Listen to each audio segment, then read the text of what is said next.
here. This is one wild file. Okay, I don't want to bury the lead.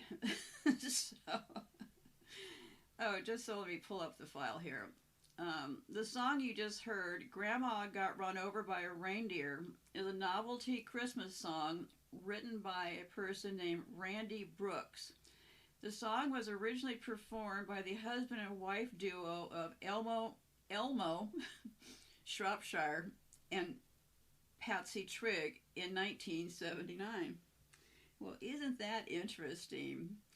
So here's the deal. Let me well, this file is like 60 pages, okay? So what I tried to do was put it into sections because I just started out very innocently looking at one thing and it unwrapped this entire deal about Santa. And it's fascinating from the standpoint that, Santa is, after all, an anagram for Satan, right? and so here's what I'm going to do today, because this all boils into the who these people worship, okay? And there's going to be a lot more to come after. I'm trying to keep it to the point that we can focus in on this and hopefully send you off on a search for more information, because once you start to unlock the right keywords, because there's a lot of different ideas as far as, there's no real clear idea of, first of all, when was Jesus born, as far as this whole Christmas picture, okay?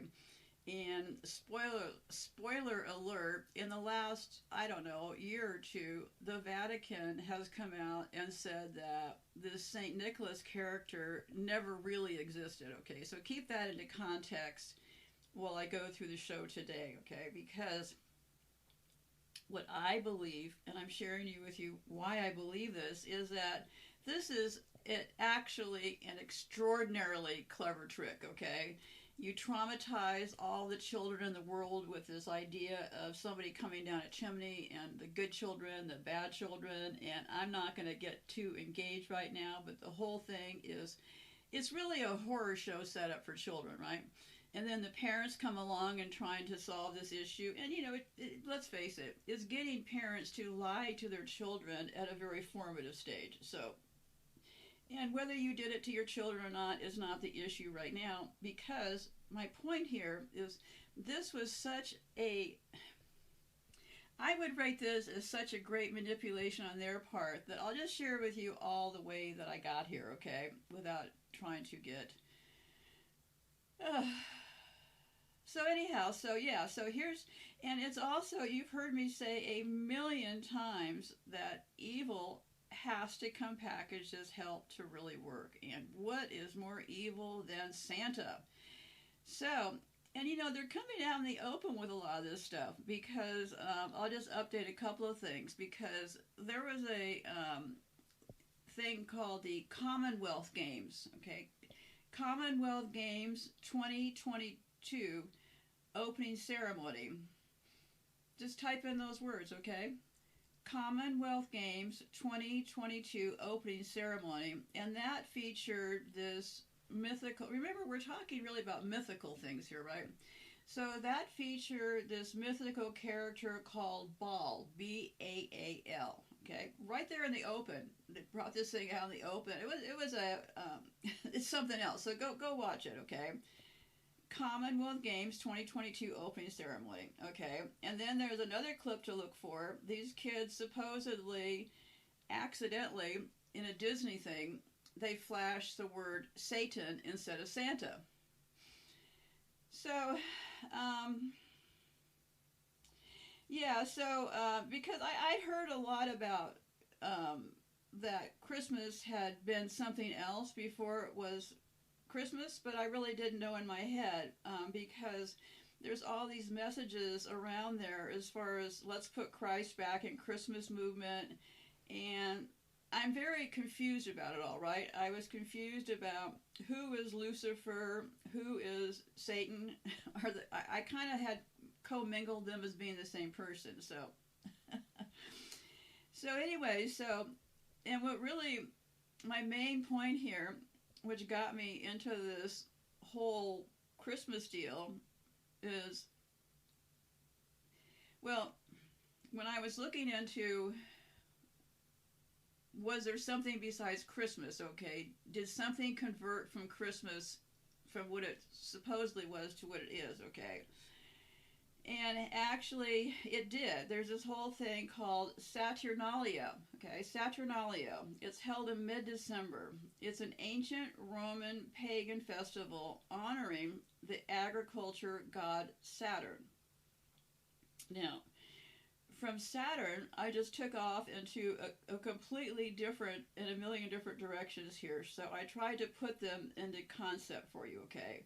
Because I believe that Saturn is who they worship, okay? And what I found interesting is, in the past, I've talked about one of their mythical people called Nimrod. And Nimrod was the one who'd married his mother. Anyhow, so all of these pieces really start to come together in a pretty interesting way, right? Because what better way than to get the whole world to worship their idol as Santa, who is really Satan, right?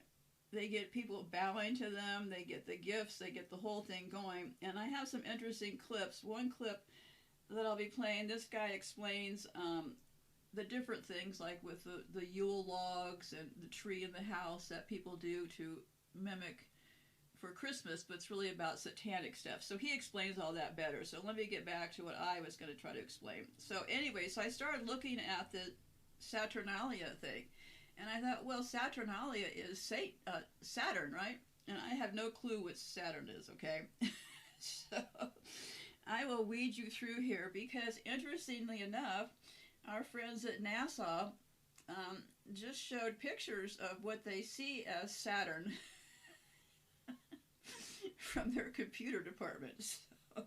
So I'll get to that. So let me start wandering, and then I'm going to stick with all of this for today, because I'm also processing all of this. So I certainly hope you'll be typing away with keywords, and if you want to look further about some of these things, don't forget to go over to Yandex, the Russian search engine, yandex.com, and just start exploring.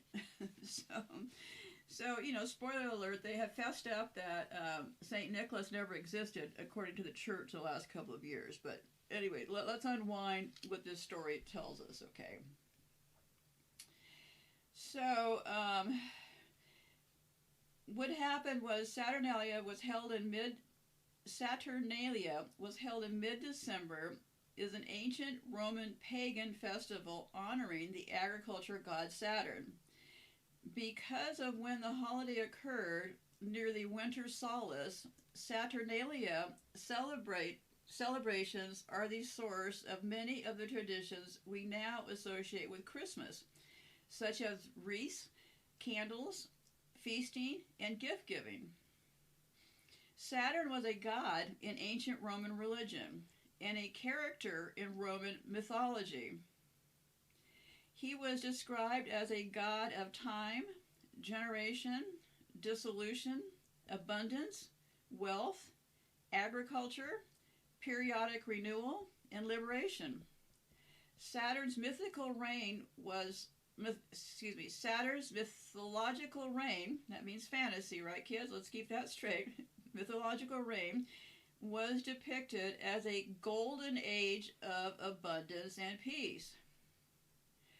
The Roman land preserved the remembrance of a very remote time during which Saturn and Janus reigned on the site of the city before its foundation, and its capital was called Saturnius. And you'll also notice in some of these things they talk about the people came home because of being taxed. And I thought, well, that's interesting. They certainly introduced this idea of everybody paying taxes in an interesting biblical kind of way. So,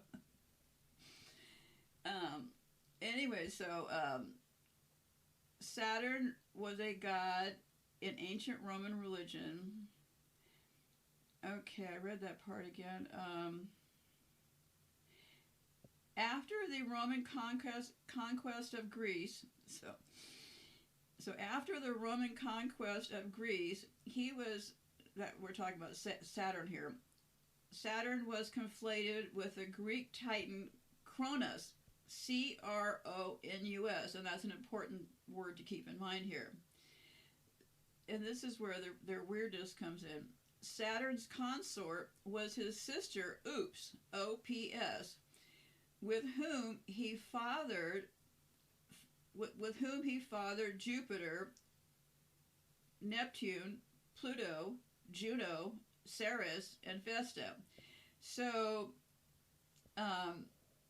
Saturn reigned, during the Golden Age, abundance and peace. After they supposedly conquered Greece,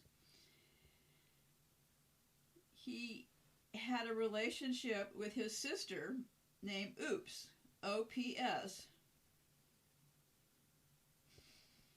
with whom he fathered Jupiter, Neptune, Pluto, Juno, Ceres, and Vesta. Okay, so this is an important part of the story here, okay? Saturn was especially celebrated during the festival of Saturnalia each December, perhaps the most famous of the Roman festivals, a time of feasting, role reversals, free speech, gift-giving, and revelry. The Temple of Saturn in the Roman the day of the week Saturday are both named after and were associated with him.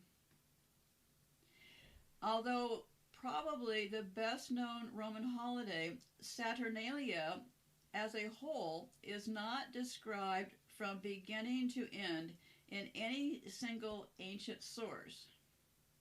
Modern understanding of the festival is pieced together from several accounts dealing with various aspects. The Saturnalia was the dramatic setting of the multi-volume work of that name. You look for a multi-volume work called the Saturnalia, by this person called Macrobius. Macrobius. They're the first ones that define this thing from many accounts.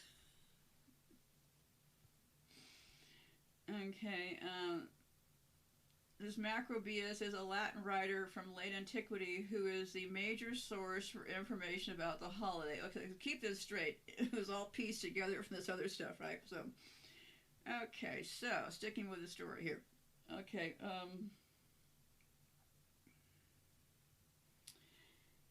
Macrobius describes the reign of Justinus, Justinus, as King Saturn, as a time of great happiness, both on account of the universal plenty that prevailed and because as yet there was no division into bond and free, as one may gather from the complete license enjoyed by slaves at this. Let me unpack this. It's made me a little dizzy. The sentence is so long. So the slaves, I guess, during Saturnalia were able to gather around with everybody else during that time. Yeah, because they have the slaves actually knocking on doors. Anyway, so it's a complicated story, and there's many versions of it. I'm just trying to unpack the ones that seem to make the most sense to me. So in Lucian's Saturnalia, it is Cronus himself who proclaims a festive season when 'tis lawful to be drunken and slaves has license to revile their lord. So yeah, during that period, slaves could also get drunk, In one interpretation of Macrobius' work, Saturnalia is a festival of light leading to the winter solace, with the abundance presence of candlelight symbolizing the quest for knowledge and truth. The renewal of light and the coming of the year was celebrated in the later Roman Empire as the birthday of the unconquerable sun on December 25th.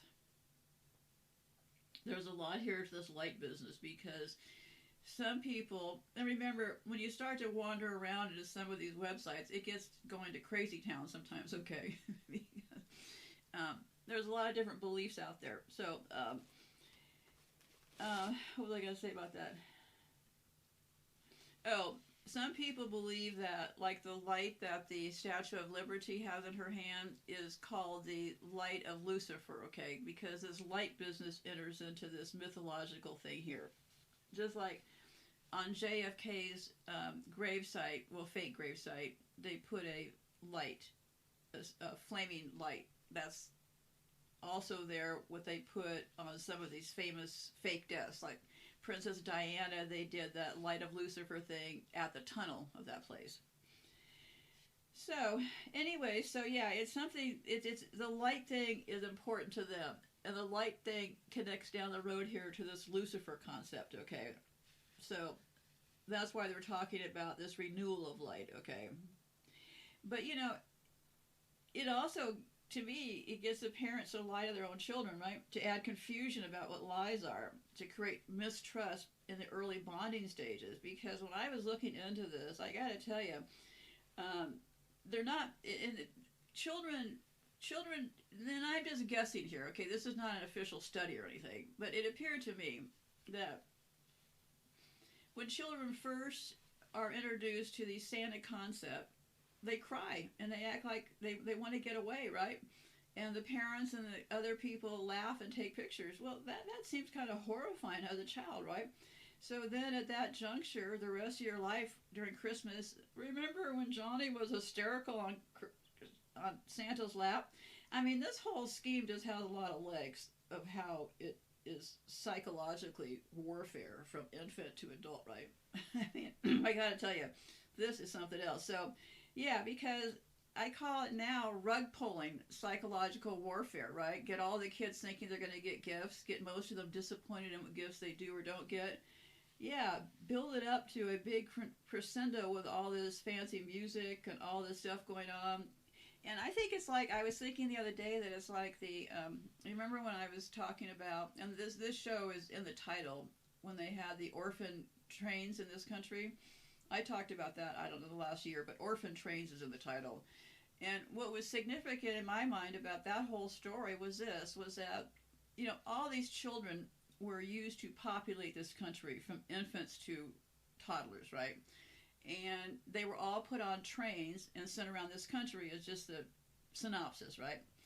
And talk about initial cruelty, because that set up that whole generation of people who didn't even know that they were probably orphans, right? Because they literally got dropped off in different towns. And what it created was they're always going after our bonding with each other, right? So what really got me about that whole story was that all of these kids thought it was just them. They didn't know any other kids that suffered that way. So that's how they sold that entire fucking drama. Was they got each kid to believe that it was only them that got it, that no other kids got it. And I think they did this thing with the Santa deal too, because they get kids to believe that every other kid is getting fucking gifts and stuff, right? Which really, as it turns out, is satanic worship. But I'll calm down here a second. So they get every kid to think they're the only ones who doesn't get all the gifts they want, right? Talk about isolation and fear and control. So yeah, and it seems to me like it takes a pretty big hit on the parent and child bonding when the first thing out of the child's mouth is lies from the parents, right? So, but anyway, so yeah, and and then the part about these memories of a child screaming and crying, when really in the arms of Satan, who everybody thinks is Santa, right? This child becomes memorialized as something that the family makes into another part of this huge and strange transition, right? So this becomes a tradition of pain and terror, if you ask me. Yeah, just like they're now getting parents to turn their kids over to be mutilated, to become transgender. I mean, people want to talk all they want about these stories about them taking children and turning them over to be transformed, or horrors happening among them, but a lot of this is happening by the own parents' hands because of this horrible setup they came up with this thing. So let me go here for 1 second. Um, so I don't know what it all means. I don't know what it all means, but let me keep rambling along here, okay? Because there's also something in all this symbolism, okay, with the symbols number 6 in particular, okay? And, we have, the pentagrams, and then they have the 5-star symbol, and that's, the Pentagon, and the Department of Defense is a building called the Pentagon. They're freaks for symbols. So when you start to look around, it starts to be a lot of things. And what I found interesting, because I remember in the past I've talked about sheriffs in this country being parts of gangs. This is not just something I've cooked up, okay? But here's an interesting thing I had in this file. Let's lighten this up a bit here. Sheriff in the ancient Egyptian was a lawgiver, and his badge was always a 6-pointed star, which is a symbol of Saturn. Saturn. See, all this stuff always comes back to Saturn, right? Okay, so, because that's who I believe they worship. U.S. sheriffs in the Wild West and up to today still wear this 6-pointed star. And it's also interesting that Saturn's symbol is the 6-pointed star. Saturn is the 6th planet from the sun. Saturn Day, which is Saturday, is the 6th day of the week. And now NASA has been receiving images of the Saturn hexagon, which is a 6-sided feature. A hexagon is 6 sides of something, okay? And yeah, it's just crazy, isn't it? And where are they getting this from? NASA's getting this thing, and I have something down here about it. But anyway, so Saturn just got exposed by NASA to be a hexagon in the last few years. I could not be making this stuff up if I sat around and tried all year, okay? I'm just thankful I've been recording as I go along, because this is a wild and crazy story. So anyway, so Saturn brings us to the number 6, right? And the 6th chakra of the human energy system is the 3rd eye, our pineal gland, which I believe they've been trying to block our pineal gland and our energy from all of this stuff. But this is a road too far to spin down right this second, okay? Because what better, because there's always these tricks around the sun and stuff, which is interesting because they seem to worship the sun business, but want to tamper with it when it comes to us. So yeah, so I believe that there's something going on with clogging up this pineal gland and stuff with different things that they're doing, because it says, when your 3rd eye chakra opens up, you develop your 6th sense of intuition and spirituality. Now, I wouldn't take that interpretation with anything but a grain of salt, because remember, these people are all evil. But I do believe that there is a common sense thing here, that they had to disconnect us from whatever we can be connected to pull off this grand scheme of things, okay? So, and let me try not to get too far off here on that stuff, okay? And also, I found another thing, that angels have halos, rings around their heads. And Saturn is the only planet with a halo ring around it. So yeah. And also, this has to do with Saturn. I'm continuing on. These were just conclusive. These were just things that I found that I thought, oh, okay, well, that makes it even more interesting. Okay. When you get married before God. And the symbol of that God is the ring that you put on each other's fingers. That is called the ring of Saturn. In the marriage phases, one also begins to see what that has to do with Saturn. So when you get married with a ring. Well, I repeated that twice, sorry. You're wearing God's ring. And the yarmulke was the ring that you wear on your head if you're a Jew. And you do this for Satan, your God, which makes a great deal of sense, right? Saturn, your God, but I keep thinking it is Satan, right? So even in the Middle Ages, in the temples, Catholic monks would shave their heads in a round circle, and the Hebrews, instead of doing that, would wear the yarmulke. So yeah, the there is this round symbolism that has to do with Satan. If you look at religious portraits of all these religious leaders and people, look at the paintings they've done through time. Okay, they show a ring behind their head. All these Jesus paintings, all these saint paintings, that in fact is the ring of Saturn. Okay, so if you follow my train of thought here, it is really putting the ring of Satan over people's heads, right? And getting people to behave in ways that worship their Satan under this Saturn thing. So yeah, it's the symbolism is welcome to that rabbit hole, kids, because it's a fascinating one. Go start looking at old pictures of paintings they've done, and they all, in fact, have that ring around their head. And that is exactly why, because they're symbolizing Satan to us, okay, with the ring of Saturn. Okay. And this is a little history about Saturn. His story, right? His story. Or mythology, however you want to look at this stuff. With the deposing of his father, Saturn became the ruler of the universe for untold ages, and he reigned with his sister, Oops, who also became his wife. It was prophesied that one day Saturn would lose power when one of his children would depose him. To prevent this from happening, each time Oops delivered a child, Saturn would immediately swallow it. When her sixth child, Jupiter, also known as Zeus, was born, Oops had him spirited away to the island of Crete.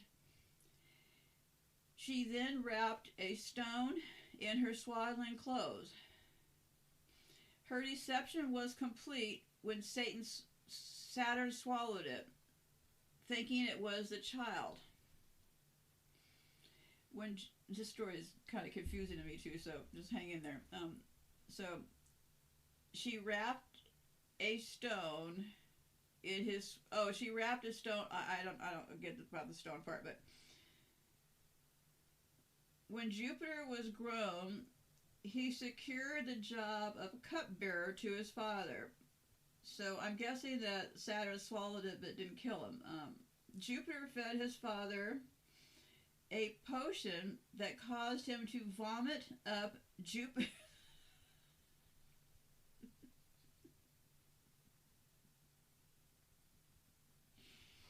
Okay, so all along, Saturn had been swallowing children, okay? This must be where all these children being eaten by these people stories evolved from, right? So Saturn has kids with his sister, Oops. And let me see here. It wasn't until, so Saturn all along is swallowing these kids. So when they had their sixth child, everything is about six, right? Jupiter was born, and she saved Jupiter by some method with these rocks and stuff, okay? And with the help of, I'm just continuing to read this story. With the help of Gaia, his grandmother, Jupiter fed his father a potion that caused him to vomit up Jupiter's 5 siblings: Vesta, Syrinx, June, Pluto, and Neptune. So, I don't know what else to say about that.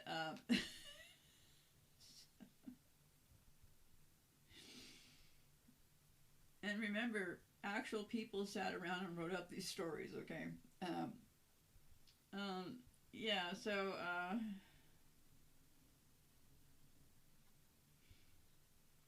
also, oh, okay, let me get into this part now about the NASA deal. This is pretty interesting. Okay. um, because it's real recent. It's in the last few years. Which, this is all thing about they're coming up with astrology and these hexagrams and, pentagrams and all these numbers and all this kind of stuff. This is their belief system, okay? So I do believe, sincerely, that what they have planned coming up for us is going to be coded in all of this stuff, right? I mean, so no information is really worth kind of discounting at this point, okay? So, supposedly few missions have visited Saturn. There was a Pioneer 2 and Voyagers 1 and 2 supposedly flew by Saturn, okay?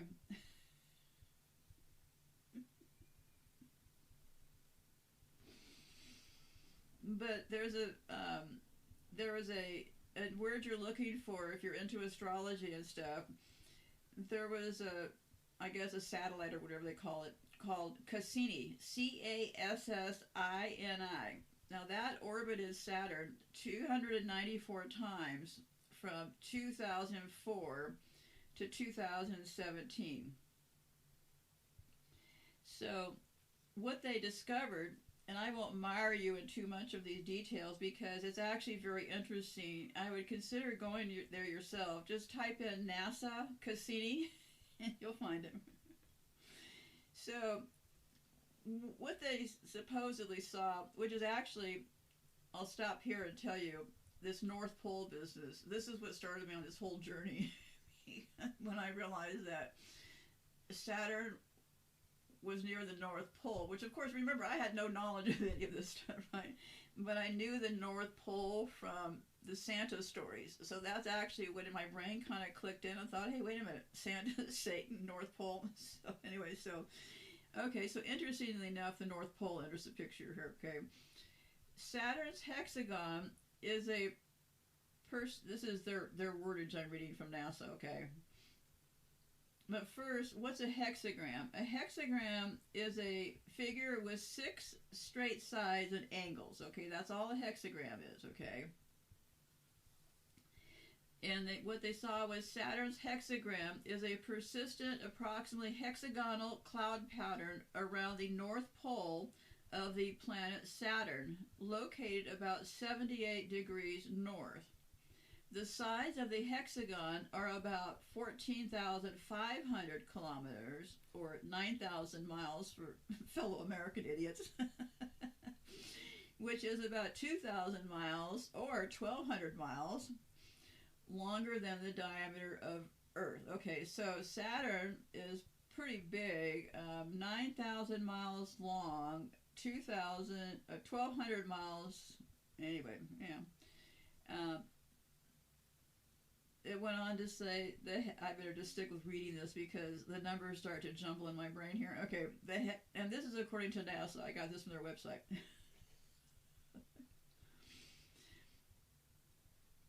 The hexagon may be a bit more than 29,000 kilometers or 18,000 miles. Maybe 300 kilometers high or 190 miles high. It may be a jet stream made of atmospheric gases moving at 320 kilometers. It rotates with the period of, and the same period as Saturn's radio emissions from its interior. Anyway, if you're really into scientific stuff and you're a lot smarter than I am, go look at Saturn and hexagon and this NASA stuff because you'll be able to make more sense. Okay, so let me just stick with a little bit more of the history here. Saturn's hexagon was discovered during the Voyager mission in 1981 and was later revisited by the Cassini-Huygens, that's Cassini-Huygens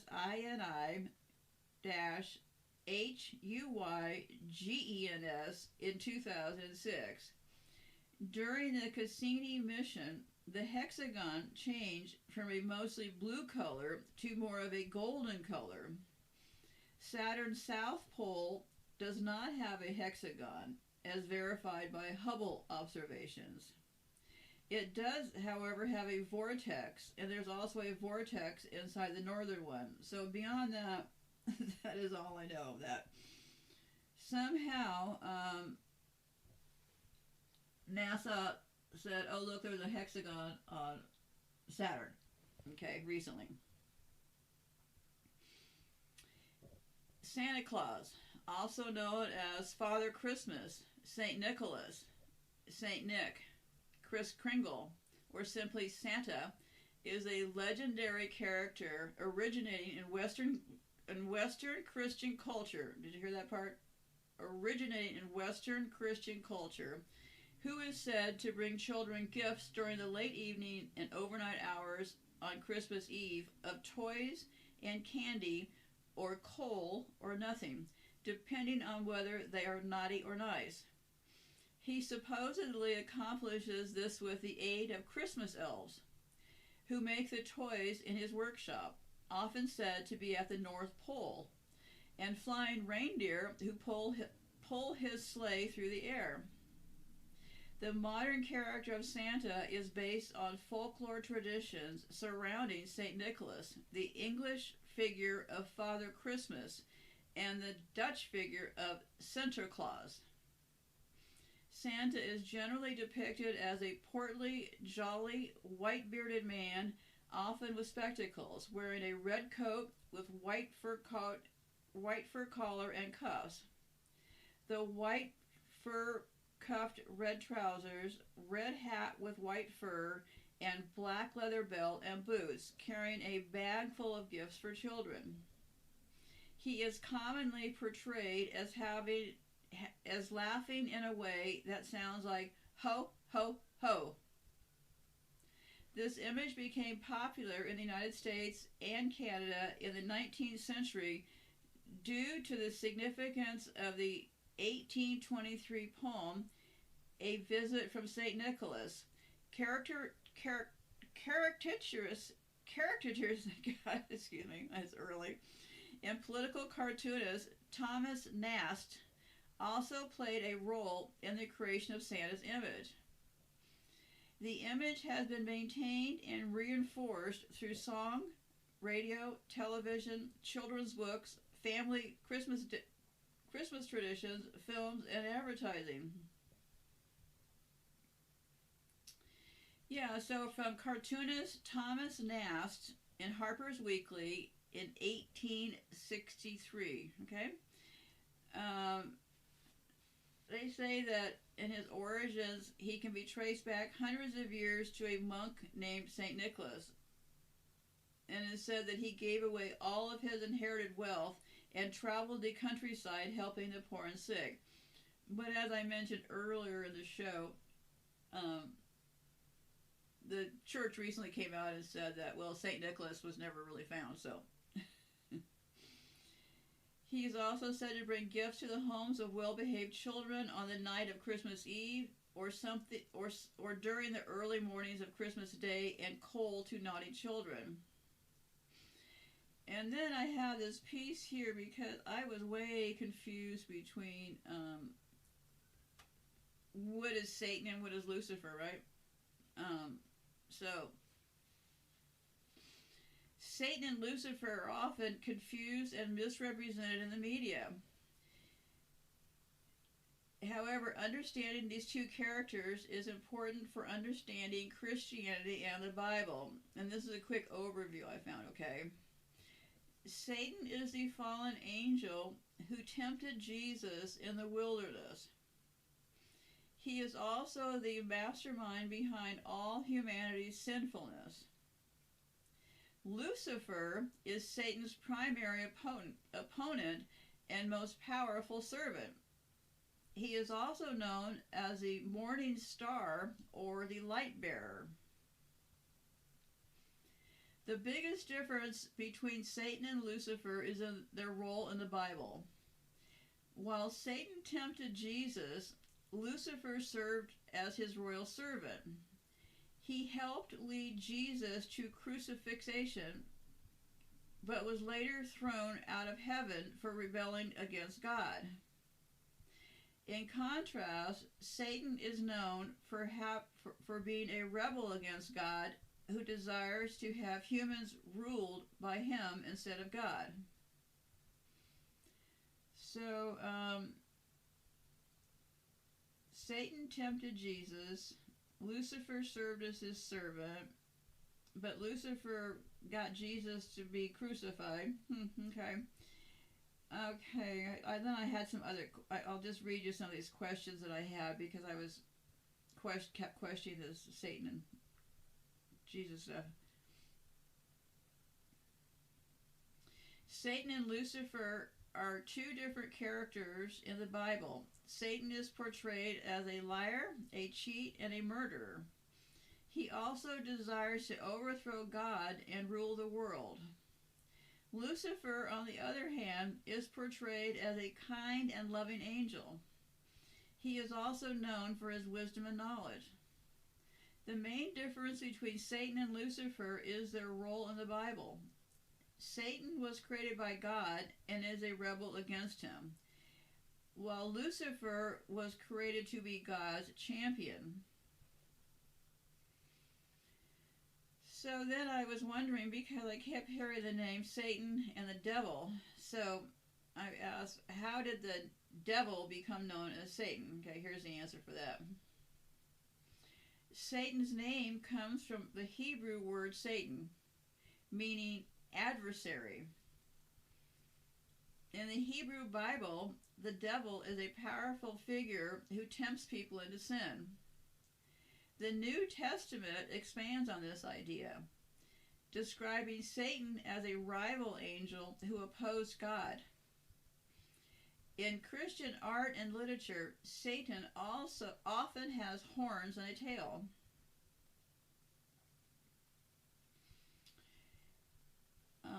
What are the characteristics of Satan?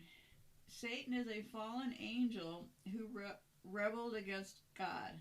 He is the devil, or the evil one, and he is motivated by greed, envy, and hatred. Satan's main goal is to ruin human life and keep people in bondage to sin. Lucifer is the original angel who led the rebellion against God. He was also known as the morning star, or the angel of light. Lucifer was proud and ambitious, but he eventually fell from grace and was cast out of heaven.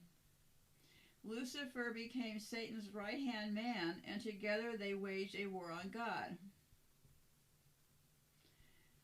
So that starts to make more sense to me, at least, how, these words were just kind of like totally jumbled in my brain, to put it mildly. Okay. And then I was wondering, all this stuff about how do people worship Satan, right? That was my question. Many people believe that worshiping Satan means obeying his every command. The reason I was asking that question, just to put it into context here, was because it appears to me that this whole Santa concept is to get people to worship Satan, right?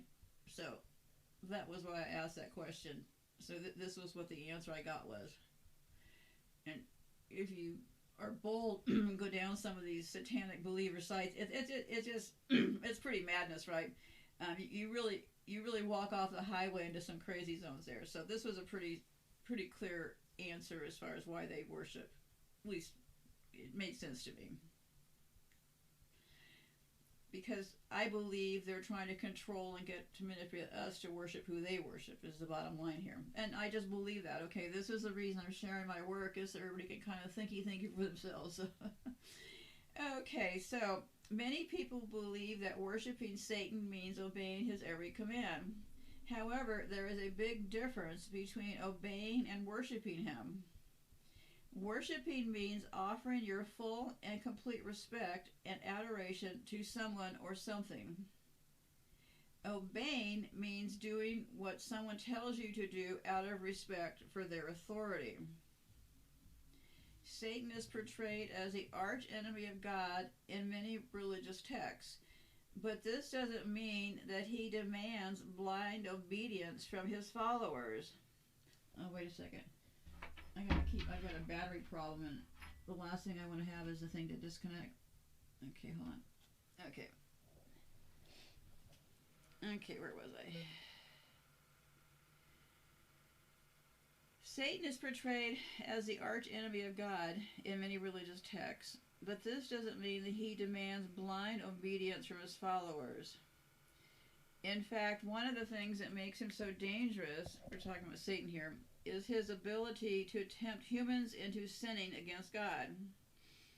While some people may view this as a way to earn God's wrath, others see it as an opportunity to learn about themselves and their own strengths and weaknesses. Well, I don't know. I don't know. I'm going to take a very quick break here in our fun day and play a little Christmas music. Psychological imprinting? I mean, please. The sales. Okay, where was I here?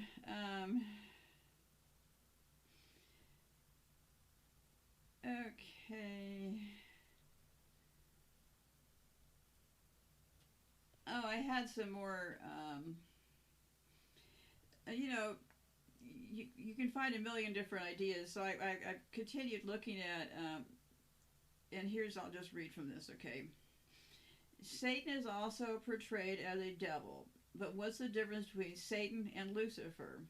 Christians invented Satan, while Lucifer is an ancient figure from pagan mythology.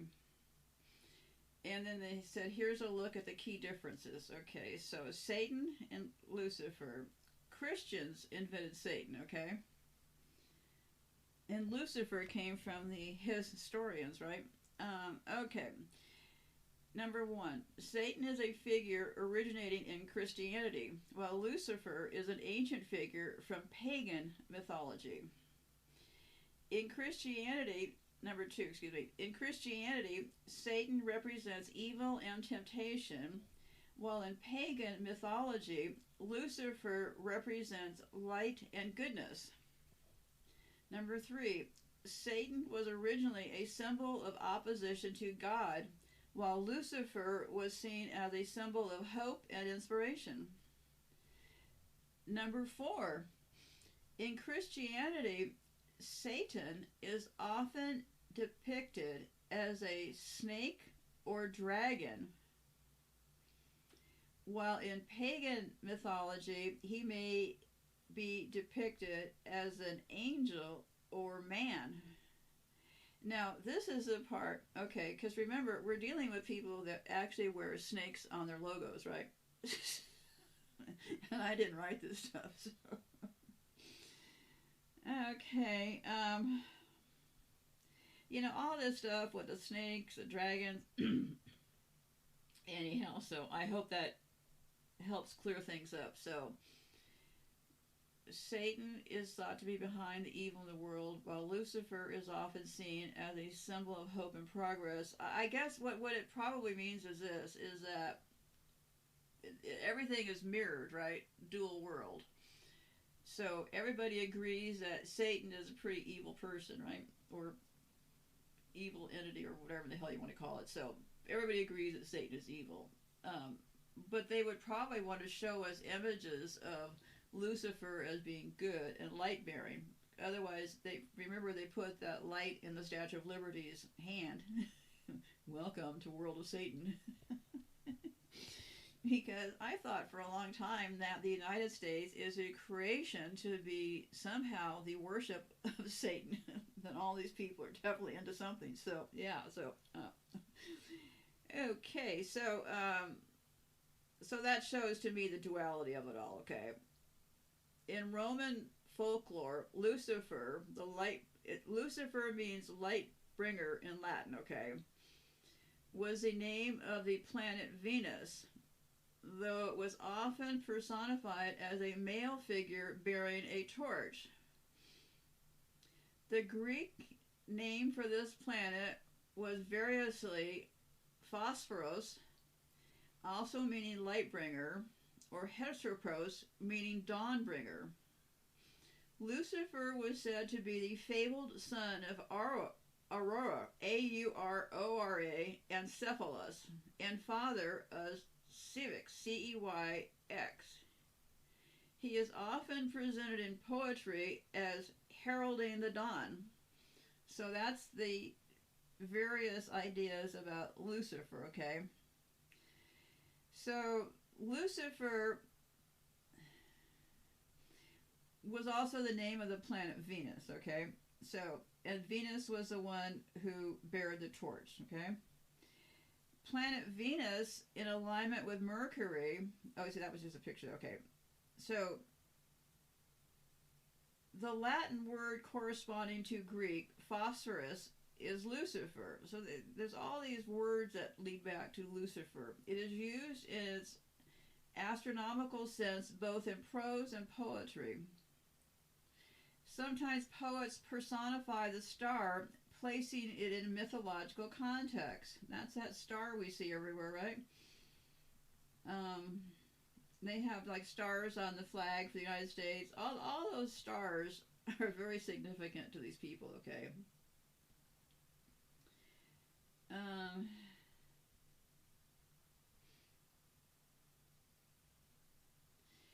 Oh, well, you know, like I said, this file is kind of a mess, but this was the part about the, and just so you understand, trying to put like over 60 pages into different kind of context, a little bit complicated. So anyway, so let's get over to the NASA time again. I wish I had some Swift NASA music to play, but I don't. Okay.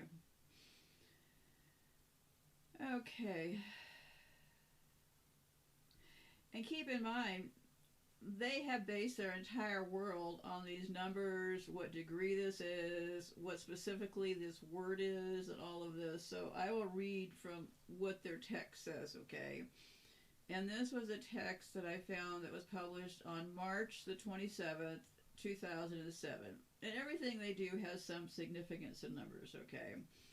Okay, it read, a bizarre six-sided feature encircling the North Pole of Saturn near 78 degrees north latitude has been spied by the visual and infrared mapping spectrometer on NASA's Cassini spacecraft.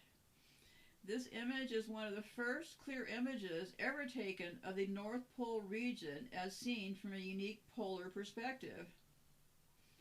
Originally discovered and last observed by a spacecraft during NASA's Voyager flybys of the early 1980s. They really said that, Voyager's flybys. So I guess they just flew by, right? Of the early 1980s, the new views of this polar hexagon taken in late 2006 prove that this is an unusually long-lived feature on Saturn. This image is the first to capture the entire feature in North Pole region in one shot, and is also the first polar view using Saturn's thermal glow at 5 microns, which is 7 times the wavelength visible to the human eye as a light source. This allows the pole to be revealed during the nighttime conditions presently underway during a North Polar winter. Phew, I'm glad we cleared that up. Okay, I'm continuing on for this NASA page. Previous images from Voyager and from ground-based telescopes suffered from poor viewing perspectives, which placed the feature and the North Pole at the extreme north limb or edge of the planet. To see the deep atmosphere at night, the infrared instrument images the thermal glow radiation from Saturn's depth. I don't know. They have to have some infrared images. Clouds at depths of 75 kilometers are lower than the clouds at visible wavelengths, blocking this light, appearing dark and so. Well, I'm losing myself here. To show clouds as features that are, if you want the serious version, it's right on the NASA website. Okay, to show clouds as features that are bright or white rather than dark. The original image has been contrast reversed to produce the image shown here. Well, yeah. Um, that is really about it. Okay. So the Cassini hydrogen mission is a cooperative project of NASA, the European Space Agency, and the Italian Space Agency. The Jet Propulsion Laboratory, a division of the California Institute of Technology in Pasadena, manages the mission for NASA's Science Mission Directive. The Cassini orbiter was designed, developed, and assembled at JPL, whatever the hell that means. The visual and infrared mapping spectrometer team is based at the University of Arizona, where this image was produced. Yeah, well, I'm sure they're probably where their graphics department is done, right? Okay. Okay, now, yeah, that's a story about how NASA now has discovered this hexagram thing. Okay.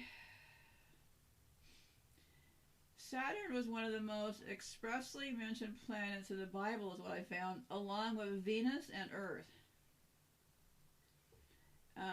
It's also represented by Chun and Remphan in the Bible in Hebrew, and is expressed as a planet in charge of the Jews, which really, I'm being serious, I don't know what that means. That's just what it says. Okay.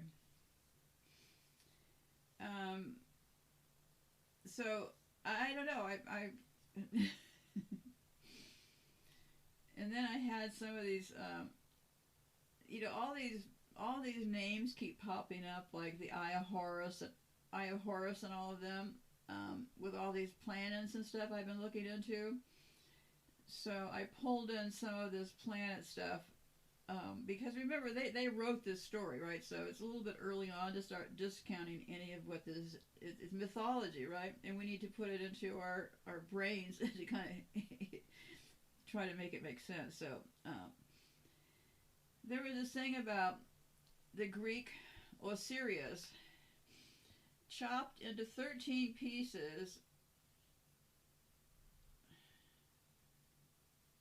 I don't know. These people, it was just these weird things. I guess I had a list of weird things that they do. Yeah, okay, I just had this list of weird things that they do, so I don't want to start brushing past things, so I'll just go ahead and read it. So there's this Greek Osiris, chopped into 13 pieces, and collects all of his pieces, save his phallus. These people are really into that phallus business, aren't they?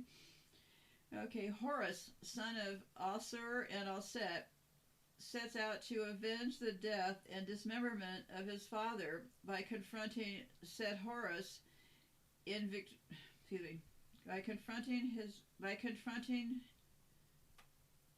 by confronting Set. Okay, Horus, the son of these Osir and Osset, set out to avenge the death and dismemberment of his father by confronting Set. Set must have been the person who did this. Horus is victorious over Set, and Asur, being brought back from the dead, becomes lord of the underworld. In this drama, that gives us the cosmic conflict between good and evil being embodied by Set. This is not to say that Set was always seen as an evil character in ancient Egyptian theology. There are many times in ancient Egyptian history where conflicts between different houses, and also now remember we're looking at different royal houses who are in fact running this whole thing. So that's why I had this whole piece about this stuff, because it all boils back to the royal houses and way too much to get into right this second. So okay, so Set was always seen as an evil character in ancient Egyptian theology, and many conflicts between houses led to the depreciation of one god relative to another. The Eye of Horus, a famous stylized version of the Saturn configuration popular in ancient Egyptian culture. So isn't that interesting that Eye of Horus that we see all over is a stylized version of Saturn? See how this all starts to make sense? The all-seeing eye on the U.S. dollar note is the most modern symbolic incarnation of the Saturn configuration. All roads are certainly leading back to Saturn, wouldn't you say, kids? Okay. Mythology tells us Venus was born out of Saturn. The ejection of the planetary body that became known as Venus was a particularly violent result of Saturn's flaring after contact with the sun hemisphere. What that means, I don't know. No, I know for sure I read this stuff, so let me scan down here about the sheriff and the 6 things. Okay, yeah, and I read about him having children with his sister and stuff. Saturn always had a negative, if not evil, significance. In ancient times, it has been called the Great Malefic, M-A-L-E-F-I-C, which was opposed to Jupiter, which is the Greater Benefics. Saturn is esoterically associated with man's limitations. With man's limitations, restrictions, death, and decay. His Greek name for Saturn was Kronos, K-R-O-N-O-S, the ruler of time. Time became the main factor, inexplicably leading to the death of mortals. Traditional representation of the Grim Reaper originate from the attributes of the god Saturn, which held the sickle with which he slain his father. Okay, the entire world has been worshipping Satan for thousands. Excuse me, let me get the words right here. This is a new blurb. The entire world has been worshipping Saturn for thousands of years. The cult has never been stopped, and its rites are still present to this day. Saturn, dubbed Lord of the Rings, is the reason why we exchange rings at weddings or put halos on the heads of godly people. Since ancient times, sages gazed at the stars, admiring their heavenly glow and attributing them to godly powers based on their effect on humans. Before the Great Flood, Saturn was regarded by all mankind as the supreme god and ruler of the kings. Occult researchers affirm that Saturn ruled the kingdom of Atlantis and became the divine ancestor of all earthly patriarchs and kings. The cult has been perpetuated through numerous gods during antiquity. Well, these royal people all have to report to somebody, right? Looks to me like it's this Saturn Satan deal. Okay. Now, I don't know about this because I'll just read it, okay? Kronos, or Saturn, Dionysus, Hyperion, Atlas, Hercules were all connected with a great Saturnian continent. They were kings that ruled over countries on the western shores of the Mediterranean, Africa, and Spain. Yeah, like I said,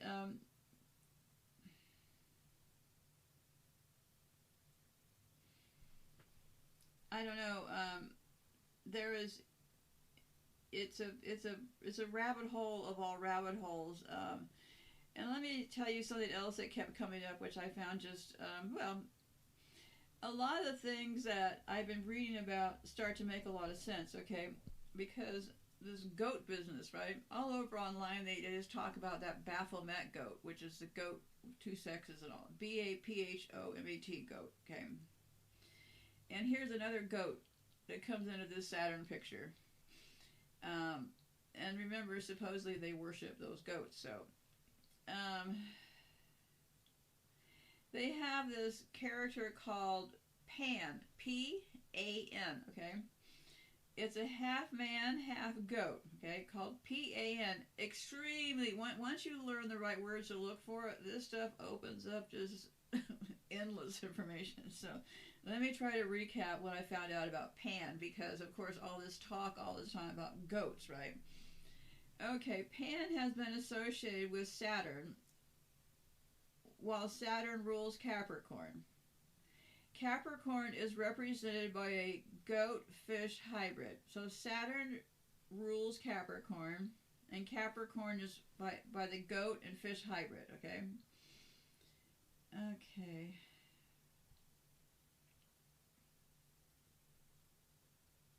And this is also interesting because remember we have the word that everybody's talking about, the elites, E-L-I-T-E-S, as the top class, right?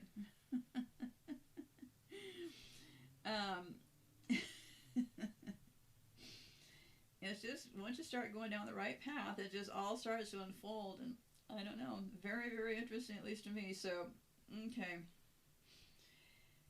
The ancient name of Saturn was mentioned, E-L, okay? So the ancient name was called E-L.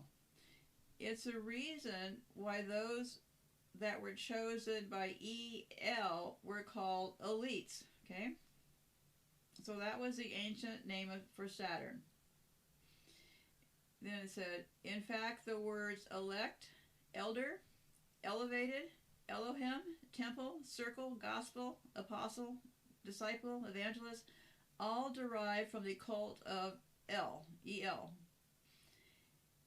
Angels are messengers of God, but God was E-L, which is why we have the names of archangels bearing the E-L suffix, like Raphael, Michael, Uriel, Gabriel. So yeah, this E-L business. So the plural term Elohim appears over 2,500 times in the Old Testament, but is falsely translated in most versions. This fact of plurality explains why in Genesis, God's, plural, said, "Let us make man in our image." As stated, Elohim, that's E-L-O-H-I-M, refers to both gods and goddesses in its singular form. El served as a prefix or suffix to names of gods, people, and places.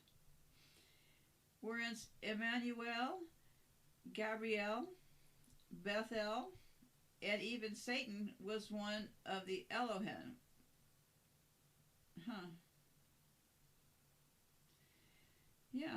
Yeah, they all identify them by their own symbols, right? If it makes sense, it makes sense. So, and then the gods of Elohim and angels, you have the E over there again with the angels, the messengers of God. When witches cast a spell, E-L again, they put the hex, which is the number 6, on someone. Because hex is hexagram, right? We say, I put a hex on your house, that's a hexagram. And when chefs deep fry something, they deep six it.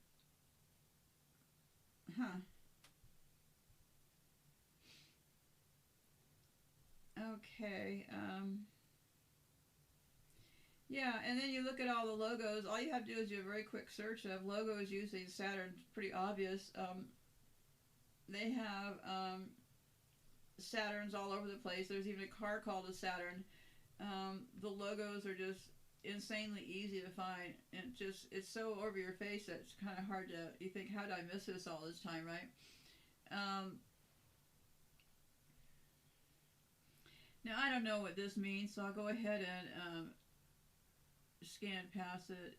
I think it's a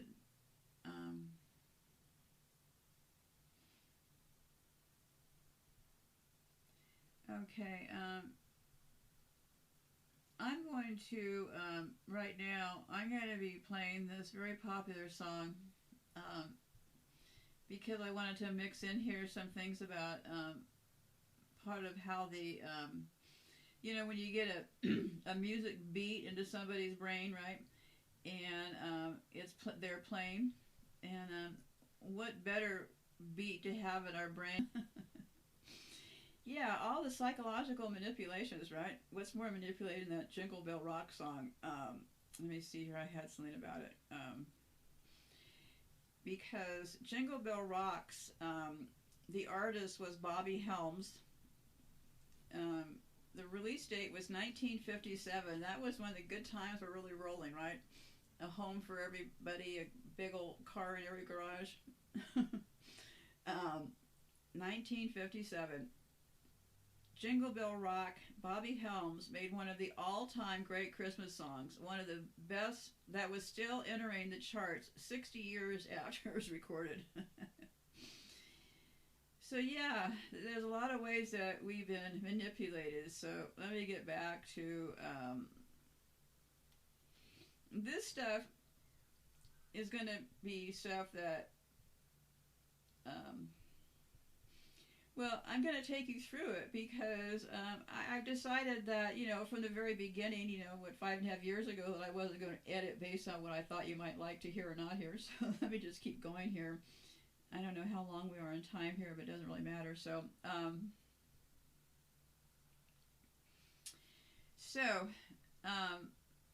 this brings in, because we have those Moloch characters entering the picture and stuff.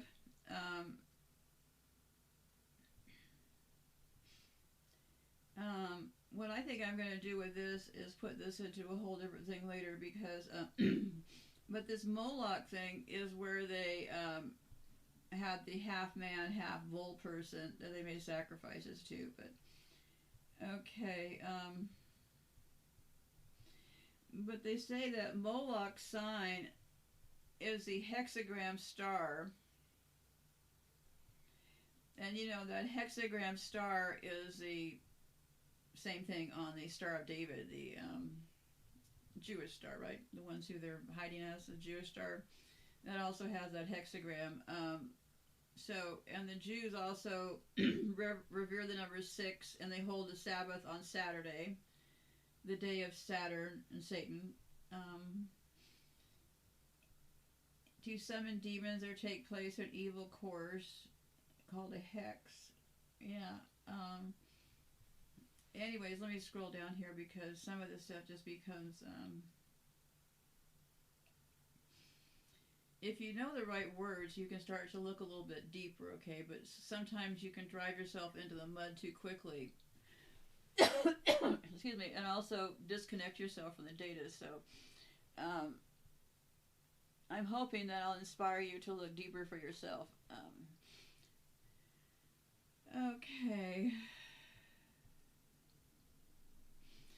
And this was another thing that I found about the history. I was looking into the history of these tribes, his story, right? Between them and the Roman stuff, where this stuff seems to spring out of, right? For example, Carthage, an empire ruled by Canaanites, enslaved and sacrificed subjugated people, including infants, and is the origin of the Greco-Roman religious myth. As Saturn Cronus consumed his children, Jupiter, who was also Zenus, rebelled and overthrew him, becoming the new ruler of Olympus. A religious metaphor of Rome's ascendance as Hexnoma over the Mediterranean after the destruction of Carnage. Yeah, it all appears to me that Satan, Saturn, to me there's a pretty clear connection to it all, but hey, you'll have to think for yourself because, okay. America's Christian founders, by contrast, chose the pentagonal star. That's the 5.1, okay? And let me see. And then it said something about the pentagram, which is the six-sided one, is not a Jewish or occult or satanic symbol at all, but rather a symbol revered by the Romans and Christians for millennium, adorning their architecture and art from the golden ratio. So yeah, they have been that all that stuff came from the Romans. Okay, so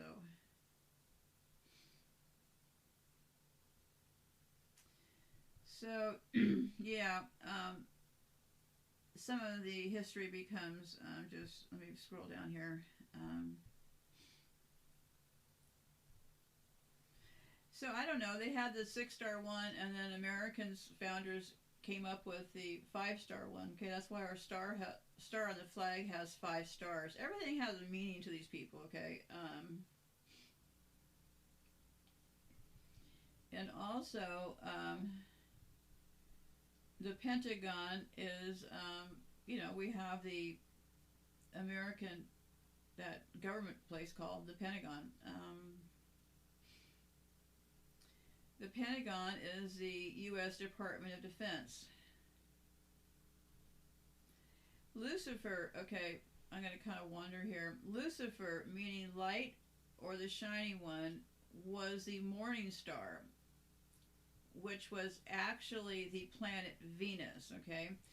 It was thought to be a star because it was the highest object in the sky before the sun rose. However, in the evening, it was also called the evening star because it was the brightest object in the sky after the sunset.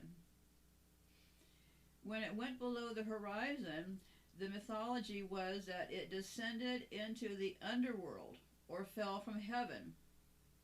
Therefore, it eventually got tied into the mythology of Satan because Satan was a fallen angel, fallen from heaven, and scribes mistakenly attached the name Lucifer to Satan. Satan was associated with Saturn, in that Satan's name is derived from Saturn. The ancients believed Saturn to be the furthest planet from the sun, and therefore the furthest from the sun's divine light. So it was associated with the coldness.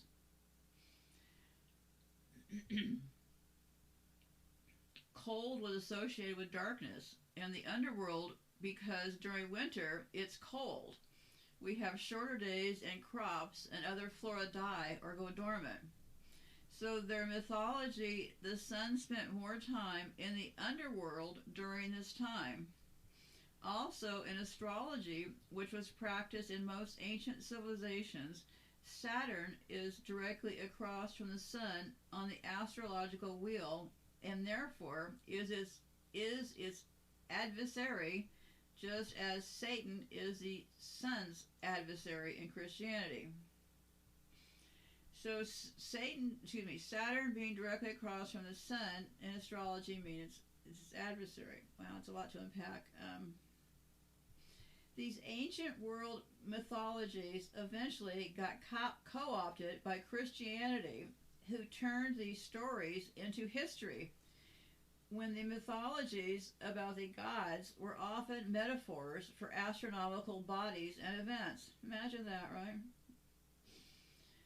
It's like they knew how to use the copy and paste feature back then, right? We're living in a copy and paste world, kids. Copy and paste, that's what it is. Okay. So the Christianities turned the stories into history. This was often to combine different Christian schools of thought and also to make it easier to incorporate pagans into Christianity by still recognizing pagan celebrations that were based on cycles of nature. They just changed. This just changed the names in mythology, but kept the premises. In ancient pagan mythology, Saturn was depicted by Pan. Remember that Pan I was talking about earlier? A half human, half goat with horns on his head who played a pan flute. The pan flute represented the rings of Saturn, or the harmony of the spheres. This image of Pan later became associated with images of Satan. The god Pan was a symbol of Saturn because Saturn is enthroned in the astrological sign of Capricorn, which is symbolized by the goat. Bah, bah. Saturn is the ruling planet in the sign of Capricorn. So when Saturn is in its home sign, it is enthroned. Pan also represents man's lower nature, as does Satan. Yeah, that Pan creature is something else. You will find some highly, highly disturbing. Just go look at Pan, P-A-N, very simple to find, in the Wikipedia, and I'm going to skip past this part and leave it up to you. I don't believe that I should be editing things, but I also don't believe I should get bizarrely sexual about things either. So that's their mythology and their writing, but I'll just give you a quick overview of this Pan character, okay? Pan is recognized as a god of fields, groves, woods, glens, and is often affiliated with sex. And Pan is also connected to fertility and the seasons of spring. Yeah, you just go look for Pan for yourself, because it's just a crazy thing about this goat, this Pan person having sex with goats and stuff. There is a lot of things to also considering when I'm going through all this stuff, right? Because keep in mind that, like with this Pan creature, right? It's called Aegipan, Aegipan, which literally means goat Pan, okay? Was a Pan who was fully goat-like rather than half goat and half man. So they have these Pans, okay? And I would really encourage you to go look. It's a wild spin, okay? And, you know, they show pictures of Pan having sex with goats, and these people have goats and heads, and so what I'd like you to consider when you hopefully will go look at some of these things is that people wrote this stuff, okay? They wrote this stuff to manipulate, I don't know, I guess their behavior, right? And to put all this stuff into making sense, I don't really know. These are like huge, like absolutely monstrously big questions, okay? So, anyhow, I moved up a little bit here because, you know, this whole Pan thing and the goats and all of that, it's just huge, okay? It shows a lot of bestiality with, you know, people.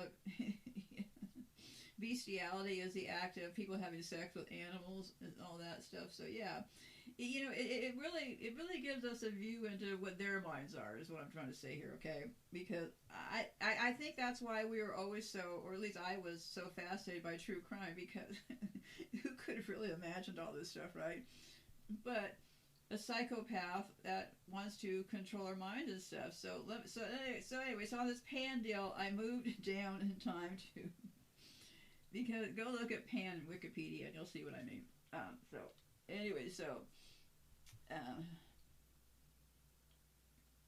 In the late 19th century, Pan became an increasingly common figure in literature and art. They stated that between 1890, ding ding ding, and 1926, there was an astonishing resurgence of interest in the Pan motif. And you have to really go look at what Pan means to understand why this stuff from 1890 to 1926 was taking place, right? Okay.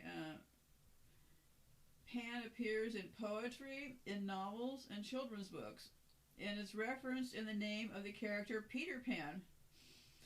In the Peter Pan stories, Peter represents a golden age of pre-civilization in both the minds of young children, before enculturation and education, and in the natural world outside of the influence of humans. Peter Pan's character is both charming and selfish, emphasizing our cultural confusion about whether human instincts are natural and good, or uncivilized and bad.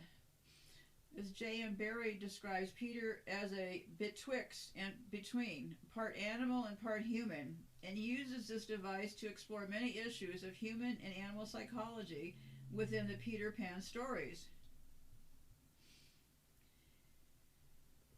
He is the eponymous Piper at the Gates of Dawn in the 7th chapter. Yeah, this Pan thing,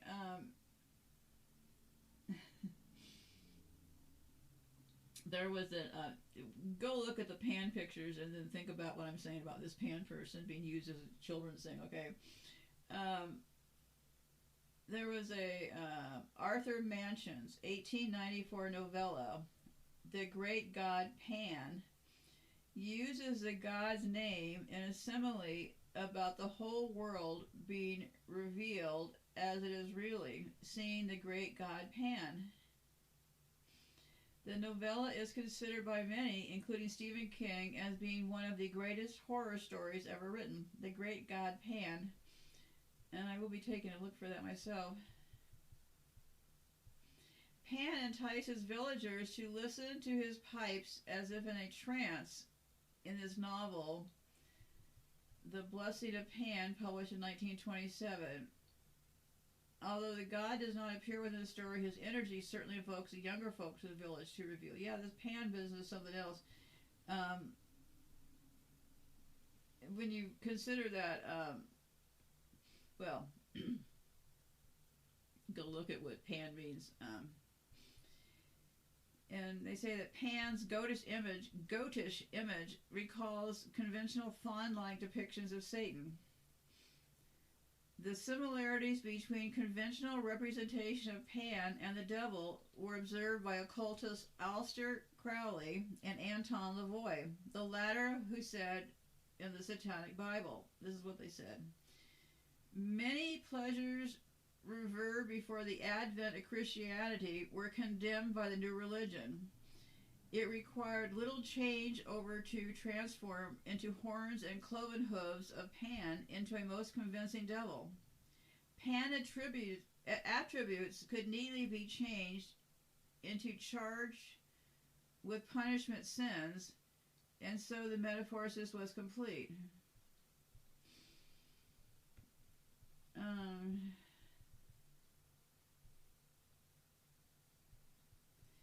Yeah, I talked about it, e-business and elites, but I have a little better understanding here of it, so I'll tell you. El, which is E-L, basically means Lord or God. It is an Arabic word and is the name for God in the ancient world. The ancient world was made up of many different cults, which eventually transformed into the religions of today. El was also the name for Satan, in the ancient world. So El at one point was known as Saturn or Satan. I don't know. In these ancient cults who believed in the gods Baal, B-A-A-L, and Moloch, who were also versions of Satan, or I guess this Baal and Moloch are considered versions of Satan or Lucifer. But here again, see, they start to confuse the issue. So I'm going to go with what I said earlier about the difference between them. But here's what's different. The Baal and Moloch were also versions of Satan or Lucifer, right? Both of these gods also demanded child sacrifices from their followers. That Baal and the Moloch, okay? Because you have those people marching around in that recent game with the thing. Moloch is a name or term that applies several times in the Hebrew Bible, primarily in the book of Leviticus. The Bible strongly condemns practices associated with Moloch, which appears to have included child sacrifice. Traditionally, Moloch has been better understood as referring to a Canaanite god. So, these words, Moloch, which is also known as Satan, was represented by a bull. That's what they were pulling around in that European thing recently. And its followers had to make child sacrifices. So this is where this child sacrifice thing comes from, is this Moloch character, okay?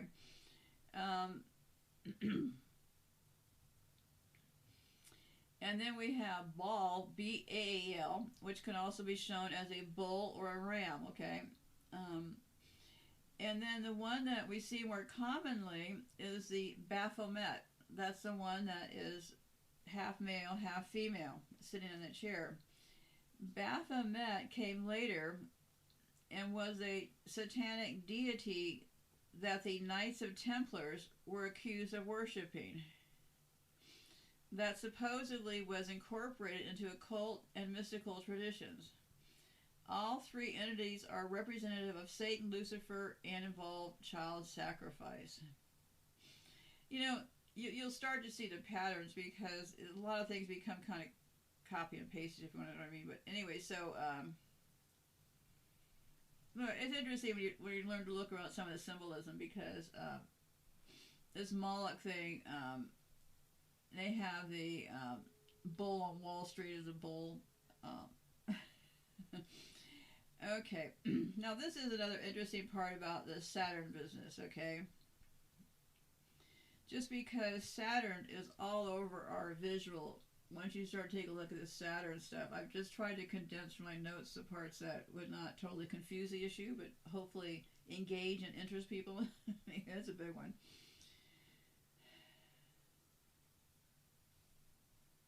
So, they have these black cubes we see all over, okay? They're called the large black cubes of Saturn, are displayed as markers around the world in places where they want to display their symbolism, okay? And they do them at, let me see here, Olympic closing events. What you want to look for is the black cube of Saturn, okay? The black cube of Saturn and satanic symbology is incorporated into various religions around the world that many worshippers are completely unaware of. So, big thing to take a look at. I found it, well, pretty interesting. Like, very interesting. Yeah, it's all right in front of us. We just need to freshen up our eyesight. Okay. Yeah, and this, they have all these things out there as far as, go look at this cube business, okay? Like when you flatten a three-dimensional cube into a two-dimensional figure, you create a Christian cross. These people are so into symbols, so I would just caution you that if you find it interesting, that is absolutely terrific. But here's the deal. They want to bury our brains with so much that we won't surface for air, really understand how this stuff happens. So that's why I really encourage silence.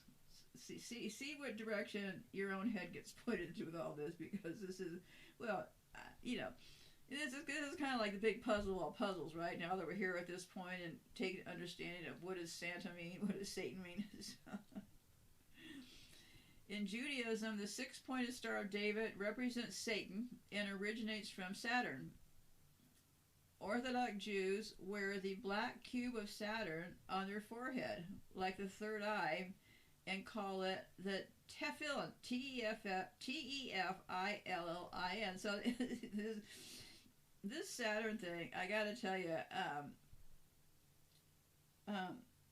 the 666 mark of the beast also originates from Saturn. I used to hear people talking about they're gonna tie you down and put that chip under your skin and give you the mark of the beast, right? Everybody's talking about that 666 mark of the beast. Well, it comes from here, from Saturn. Okay. Why does anybody need to be tied down?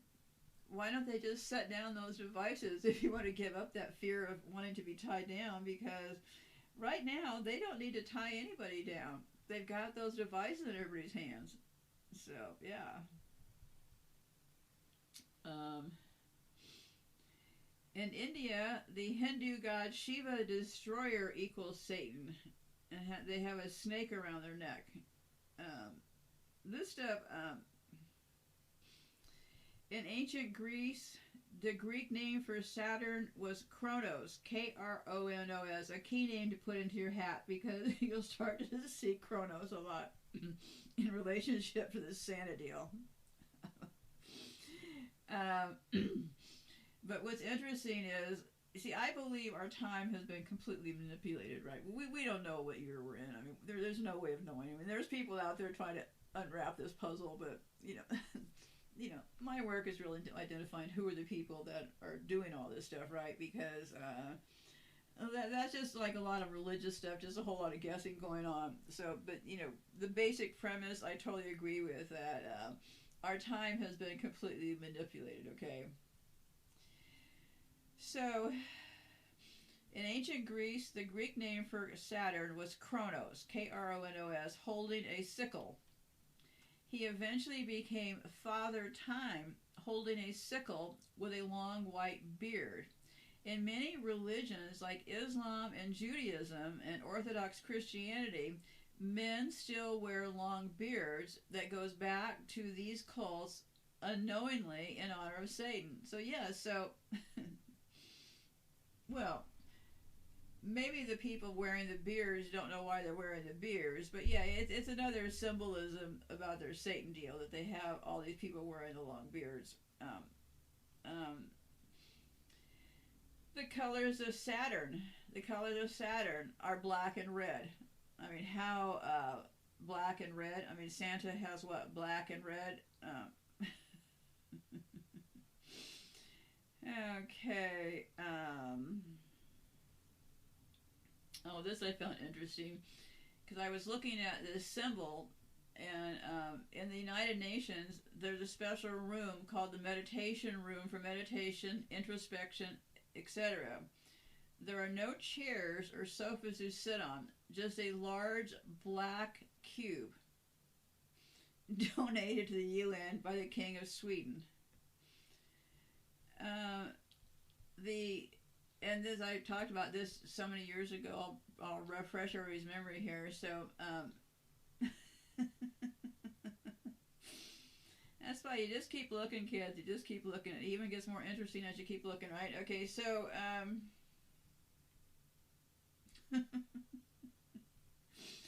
okay, so in this room called the meditation room, you can easily go find pictures, okay? It's the cube. Remember Saturn's all about this cube, right? It was donated to the UN by the King of Sweden. The marketing company who handles all the UN's marketing materials is called the Lucius Trust. I talked about this, I don't know, years ago. But so anyways, there's this marketing company. So the UN produces a lot of literature, obviously, right? Because they're the UN. They just produce endless literature. So it's called the Lucius Trust, and it used to be called the Luciferian Trust. And I'm going by memory here. It was in the, very early 1900s that Luciferian Trust, I guess, became a bridge too far, okay? So yeah, they did a name change. It was Luciferian Trust, and now it's called the Lucius Trust. And then you start looking at Saturn and logos, and one's like they all have it. Okay, Bud Light even has a Saturn symbol there. So I think that they've got us worshiping this stuff in a whole lot of ways. Okay, so I think I've already talked about all this stuff. Let me keep going here. So yeah. I didn't talk about this. Um, yeah, you'll have to look at Saturn and stuff because it could get. I don't want to turn this into confusion because the basic bottom line is this. What I would encourage you to take a look around, okay? Because there's also like the Temple of Saturn, which is you can easily find a picture of the Temple of Saturn. And and this is where it also brings in all these people spreading this stuff about children being sacrificed. So I had looked into sacrifices in Saturn, okay? And that was considered a Roman cult practice, okay? Sacrifices to Saturn were performed according to Greek rite with the head uncovered, in contrast with those of other Roman deities which were performed with the head covered. Saturn himself, however, was represented as veiled, as for example in a wall painting from Pompeii that shows him holding a sickle and covered in a white veil. So as you go around to explore old pictures, you'll look for Saturn in this white veil, okay? I love looking at pictures. I hope you do too, because it's fascinating once you start to take a look at them. It has my kind of thing to it, doing this kind of work all these years, because it has that element of absolute horror, and then it has that amazement, and then it has that dark humor wrapped into there somewhere, right? When you look at all the copy and pasting they do, the backstories they cook up and all that. So, yeah, so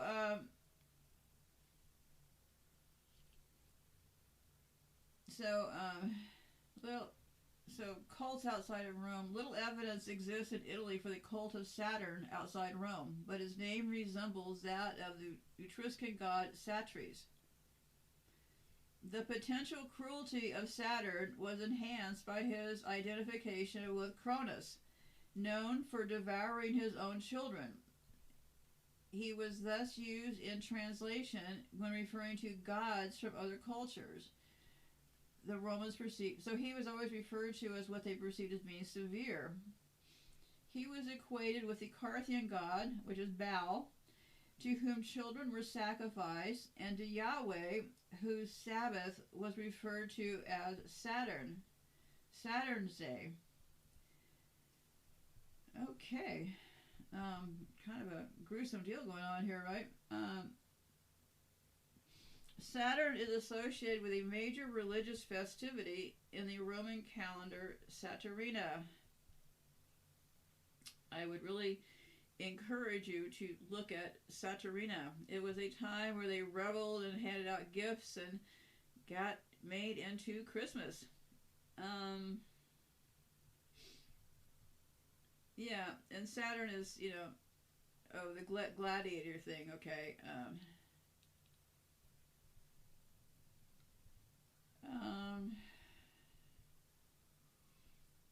Anyway, I will let you take a look because it's kind of something else, and it is something that I hope that people don't just sit back and think, well, if somebody comes along and explains it to me, I'll figure it out, because it's a good puzzle to try to take a look at, because for each thing you start to take a look at, more things will unfold. And the whole thing is to stay on focus. Okay, so this was interesting.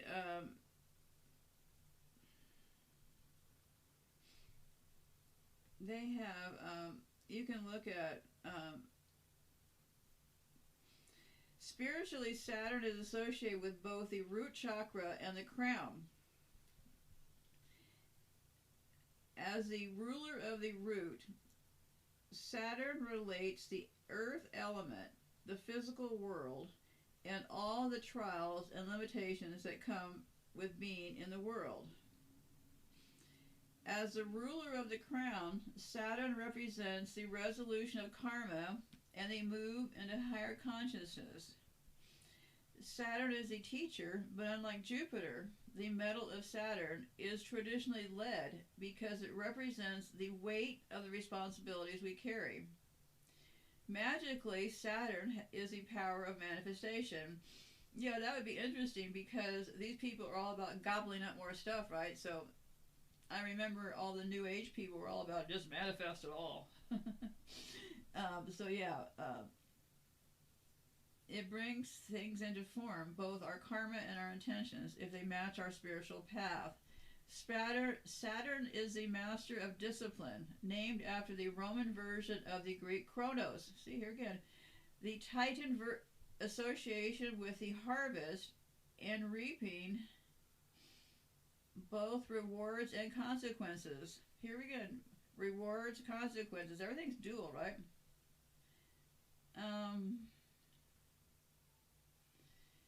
Saturn is often like our Father Time and Grim Reaper archetype mixed into one.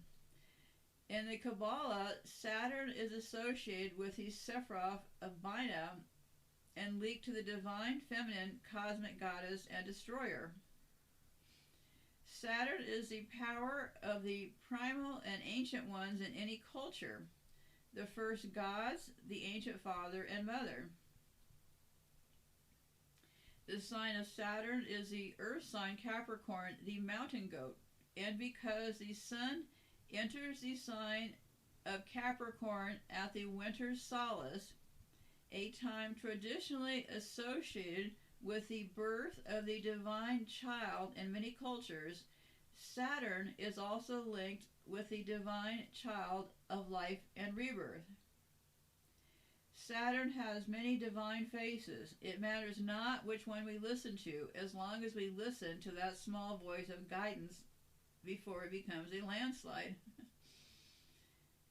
Saturn can be called upon for magic involving protection, since it binds and limits. Use it to bind and limit any harmful energy. That's not advice from me. I'm just reading what, I looked at Saturn from many different angles. But yes, I do believe that we can communicate using powers other than written words and verbal words, right? So it is important for one to protect himself from random outside energies. Just that is the concept that I think is important to understand, because that brings a lot of extra trauma into our lives if we don't know how to manage, let's say that part, okay? Okay.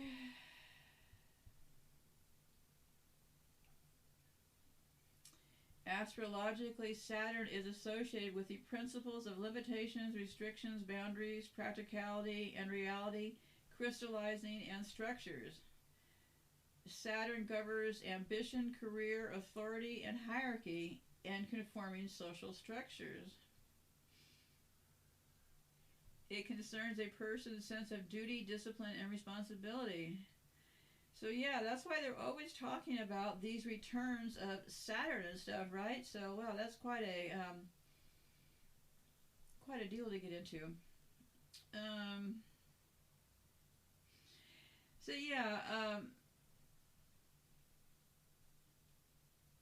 I think I read this part about Santa and the pagan stuff. But let me just recap with this right here, and then we'll be done here. There's just a lot to unpack here. But if I don't share it, as I've got all these files going and stuff, it'll start to, morph into something else, because I've got so many things that I'm working on. Because understanding this part helps us to understand the next part that I'm looking at, which is the other manipulation via, the movies how we got a lot of these ideas, right? Because all the ideas that we have complied with, most of them didn't happen at the point of a barrel of a gun, right? Most of them happened through some sort of psychological manipulation, right? And what better way to injure a nation would be to get all the children all, tortured over things like Santa and stuff, and then bring that into their adulthood and stuff. It just has a lot of. I'll just let you think about how you think this looks, okay? But it seems like a pretty evil setup. So let me just recap with this. Satan is a figure originating in Christianity, while Lucifer is an ancient figure from pagan mythology, okay? In Christianity, Satan represents evil and temptation, while in pagan mythology, Lucifer represents light and goodness. I'm reading you this list now at the close here so that then hopefully if you go to do more research on your own, these things will all be kind of, well, it took me a while to kind of untangle them all, so I'd like to share with what the final result was. Satan was originally a symbol of opposition to God, while Lucifer was seen as a symbol of hope and inspiration. In Christianity, Satan is often depicted as a snake or dragon, while in pagan mythology, he may be depicted as an angel or man. Satan is often thought to be behind the evil of the world, while Lucifer is often seen behind a symbol of hope and light. Yeah, and there's a lot about this hope and light stuff, a whole lot about that, because that's how they set out hope to crush dreams, right? Which is, I would say their complete marketing strategy, right? In order to try to control somebody's mind, you got to get it to their weakest point, right? And it would appear to me that that would come through many subtle ways. And I have a lot more to say about this particular thing down the road here. But for now, I'm going to go ahead and close out because this helped me to take a look at, this is also a huge vehicle to traumatizing everybody in the entire world, right? I mean, just like everybody. This Santa and Satan concept is really huge. So I'll leave that with you to. I'll leave that to take a look at. And I don't know why these songs find me. I don't find them. So I'd like to close with this. And I don't know. It's given. Wait, I know what I'm doing here. It's given me a lot to think about. Just from the sheer standpoint of our psychological manipulation is. Because I keep saying evil has to come packaged as help, and I know it's kind of mind-boggling to me, this whole Santa deal, and what a presentation of evil coming packaged as help, right? Can't get more evil, more penetrative, is basically accepted by everybody as okay to, if you mention that you don't celebrate Christmas, you'd probably get met with, what are you, some kind of loser? So it's just a destruction of the childhood. I mean, in the images, I didn't play any of her clips, but Shirley Temple, playing those sad orphan songs about Christmas and stuff. The whole thing is packaged with orphans wanting Christmas presents. I mean, I was looking back at movies from the 30s and stuff, and just take a look for yourself. I mean, Shirley Temple, if you don't know this, was the famous child actress. I have pictures of her in the file about elite transgenders because that poor kid, she was known for her dimples. And take a look yourself. I swear those dimples are screws in her face, okay? Her face is actually deformed by some sort of screws. But anyway, so Shirley Temple, they were showing us Shirley Temple when she was, I don't really remember, somewhere in the 2-year to 4-year range as a young hooker. Yeah, she played a young hooker, and she played a little girl that old men lectured over. Yeah, go take a look at, if you want to understand how not really hidden all of this has been, and, have some time you want to invest into how it all got going, was take a look at some of those old Shirley Temple movies about her being a burlesque baby, very lurid kind of things and stuff, so they've had this stuff in front of our visual range for all this time, and that's why they introduce all these ads to feature transgender people. All the movies feature transgender people because that's how they've been disorientating us visually. So this is a very interesting part of all that. So I'm going to close off for now, and I'll be back with more because this is just one part, and I wanted to get this file put to bed before it just got insane. So, anyways, be safe out there. Goodbye for now, and remember, we're all in this together. Solidarity and love will win the day. So this is. I just closed off the file and then realized I left off. Excuse me. This person did this excellent preview of the different elements of Christmas and how they relate to what I've been talking to as far as the satanic thing. Okay, so it's about half an hour. But I would encourage you to pay attention. And here's why I'm making sure that this is included in this file, because I like to keep things in one file. But the other thing is that well, these are things that I had to sort out along my way to this deal with the Satan Santa thing and stuff. So should you choose to look further yourself, knowing what these actual elements are, like why do they have the Yule log, what's the mistletoe all about, and all of that is very, very interesting, and I think you would find it very illuminating. So let me go ahead and play this clip because it does well for audio, for you to listen to what this person has to say and what the actual symbolism has to do with the different things that they have us doing, dragging the tree inside of our house and all that. So here we go.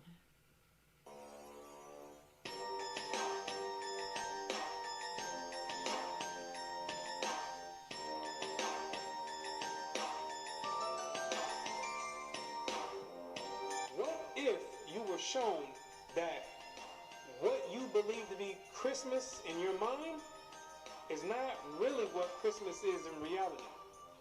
What if I proved to you that Christmas was surreptitiously subjoined to Christianity with the delusive intent to have those that follow Christianity to inadvertently worship Satan? What if it was shown to you that you've been systematically induced into partaking yearly in this satanic ritual called Christmas, and that you are responsible for empowering demon forces, and you don't even know it? Sounds crazy, right? I know. But nothing is ever what it really seems to be. You see, the problem is you don't ask questions. You just go with the flow, right? You've been taught to just do as others do. You've been programmed to go with the program. For example, let me ask you a question.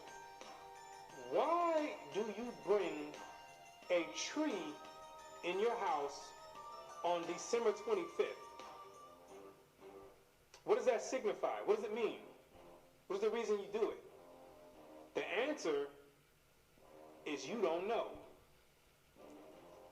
Let me ask you another one. What is the reason that you take that same tree that you don't know why you brought in your house and you deck it with silver, with gold, and various other ornaments? What does it mean? Why do you do it? The answer is, you don't know. What is the reason you put that star on the top of that tree for? What does it mean? You don't know. What are you kissing somebody under a mistletoe for? You don't know. So now, with that being said, what you need to do is sit down and lend me your ear for a few minutes so you can understand why you do these things. You can get the origin of these things, and then you can consciously decide if you want to continue doing it or if you want to do away with it. Because you have been naively beguiled into worshiping Satan, and I'm going to show you exactly how Satan infiltrated Christianity with Christmas.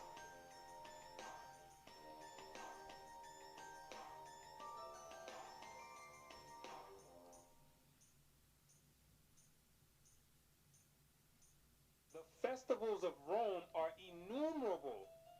5 of the most important may be singled out for elucidation, viz.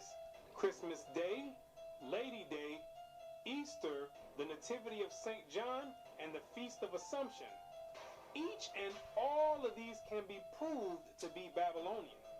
And first, as to the festival in honor of the birth of Christ, or Christmas, how comes it that the festival was connected with the 25th of December? There is not a word in the scripture about the precise day of his birth, or the time of year when he was born. What is recorded there implies that at what time soever his birth took place, it could not have been on the 25th of December. December 25th stems all the way back to the beginning of civilization in ancient Babylon. During the winter solstice, according to mythology, that's the day when the sun began to regain its dominion and begin to conquer the night. Because during the winter solstice, that's the period when the night is at its longest extent throughout the whole year, and the day shone for the shortest amount of time throughout the whole year.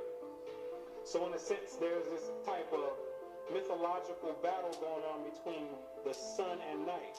So what succeeded the winter solstice was a gradual increase of the sun going from its lowest point all the way up into the summer solstice, where it goes into its highest point.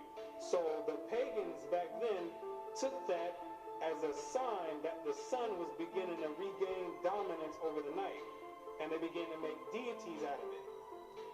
So, for instance, you have the Egyptian god Horus, who was born on the winter solstice of December 25th. You have the Greek god Helios, who was born on the winter solstice of December 25th. You have the Greco-Roman god Apollo, who was born on December 25th.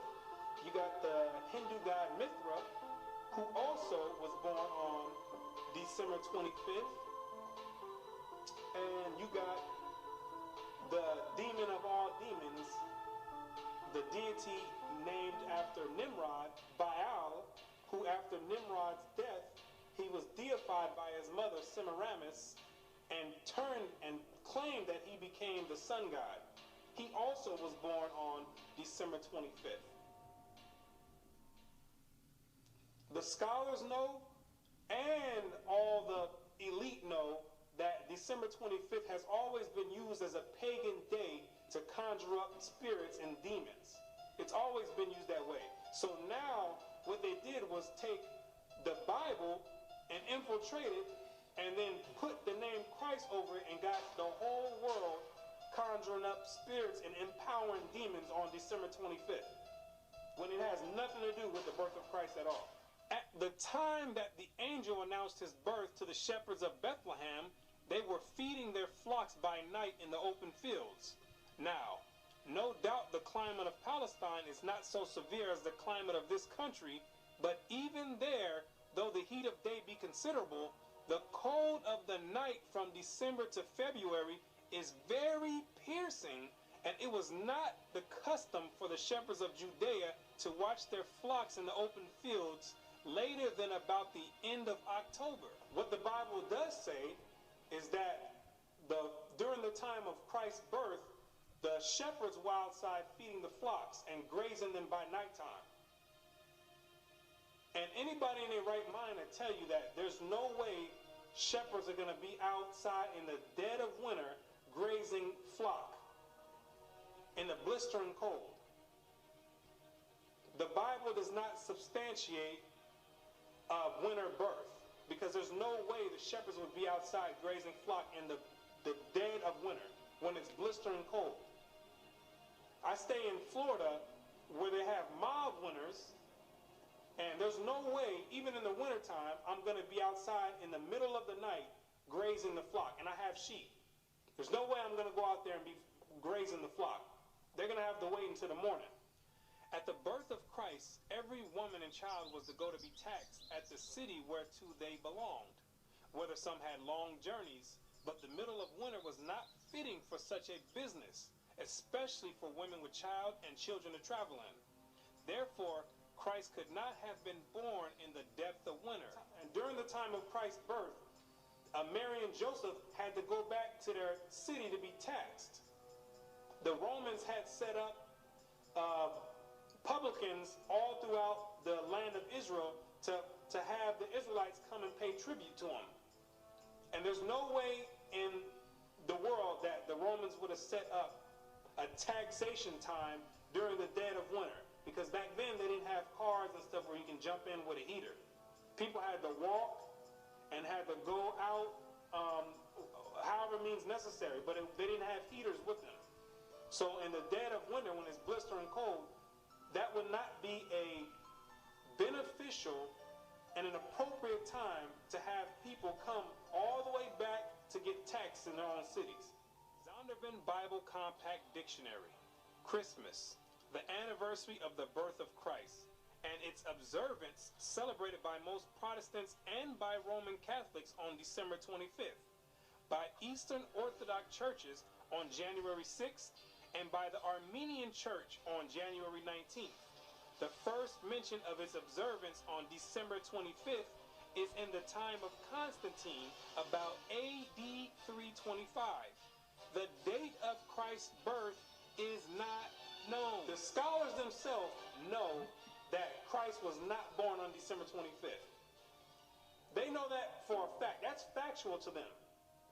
But what happens is the government sets up preachers to go out and tell you some fabricated lie and have you teaching and participating in satanic rituals while they sitting back twirling their thumbs because they know that they know the truth already. And while you over there conjuring up demons, they sitting back laughing, enjoying it, and getting power. Constantine himself knew when he set it up that Christ was not born on December 25th. He knew that. He knew that it was a pagan ritual that was passed down from the Babylonians to the Egyptians, to the Greeks, all the way down to the Romans. And that all he was going to do was compile it together and have all the Christians thinking that they worshiping Christ, when he knew good and well that it had nothing to do with the birth of Christ. The governmental system today knows that it has nothing to do with Christ, but they're not going to say anything. They write it in the books, but they're not going to say anything because you are conjuring up spirits and giving power to the demonic forces that rule the earth. How then did the Roman Church fix on December the 25th as Christmas Day? Why thus, long before the 4th century and long before the Christian era itself, a festival was celebrated among the heathen at that precise time of the year, in honor of the birth of the son of the Babylonian Queen of Heaven. During the time of the Romans, they had a celebration during the same time of the year in December called the Saturnalia, where they would walk around and give each other gifts, sing songs, and have a bunch of orgies, a freak fest. It started out with 2 days, from December 17th to December 19th. Then it was extended to a week. So the Romans of antiquity were already celebrating Christmas before they knew anything about a Christ. The difference is they were celebrating and worshiping the Babylonian god Nimrod, reincarnated as Tammuz. They changed the name to Saturn. It's the same god, deified as the sun god. And they was paying homage and worshiping him at that time, before they had heard anything about a Christ. And if you know anything about history, Rome is the one who branched off and gave everyone their religion. Rome, that's where your Christian church comes from. That's where your Catholicism comes from. The Protestants, the Baptists, all those stem from pagan Rome. And that's where you get your Christmas from. They were celebrating Christmas before they heard anything about a Christ. They was already celebrating Christmas. And it may fairly be presumed that in order to conciliate the heathen and to swell the number of the nominal adherents of Christianity, the same festival was adopted by the Roman Church, giving it only the name of Christ. This tendency on the part of Christians to meet paganism halfway was very early developed. during the time of the Roman Emperor Constantine, Christianity had already been hijacked already. So Constantine had a diabolic plan to gain converts and to have all people come together under Christianity. But a lot of the pagans of Rome didn't want to come under the guidelines of Christianity at that time. So Constantine devised a plan and said, you know what? Don't worry about it. You like that Saturnalia? You don't have to give that up. We're going to incorporate that together with Christianity, and we're going to call it Christmas. So therefore, we can have the best of both worlds. We can have you still worshiping the god of Saturn, but all we'll do is we're going to put the face of Christ over it. And when the pagans heard that, they're like, well, we're on board then. If we can still continue to do Saturnalia, then we have no problem joining forces with the Christians. Because Saturnalia was the way that Christmas is celebrated today. That's how large of a scale Saturnalia was. It was the most prominent festival of the Romans back then. And we find Tertullian, even in his day, about the year 230, bitterly lamenting the inconsistency of the disciples of Christ in this respect, and contrasting it with the strict fidelity of the pagans to their own superstitions. By us, says he, who are strangers to the Sabbaths and new moons and festivals once acceptable to God, the Saturnalia, the Feast of January, the Brumalia, and Matronalia are now frequented. Gifts are carried to and fro. New Year's Day presents are made with din, and sports and banquets are celebrated with uproar. Oh, how much more faithful are the heathen to their religion, who take special care to adopt no solemnity from the Christians. Upright men strive to stem the tide, but in spite of all their efforts, the apostasies went on till the church, with the exception of a small remnant, was submerged under pagan superstition. Christianity had already been infiltrated heavily by Satan. They already started changing the day of worship. They switched it from the Sabbath day, which is Friday sundown to Saturday sundown, and they changed it to Sunday. The Romans did, another pagan day. The Most High commanded to worship on the Sabbath day, and that's what they did, the Israelites did during the time of Christ, pre-Constantine. And they end up changing it and adding pagan days to it, which is Sunday, the worship of the sun. They had already started switching up the doctrines, and there was a few good men that were actually left that upheld the actual true doctrine of Christ in its true essence.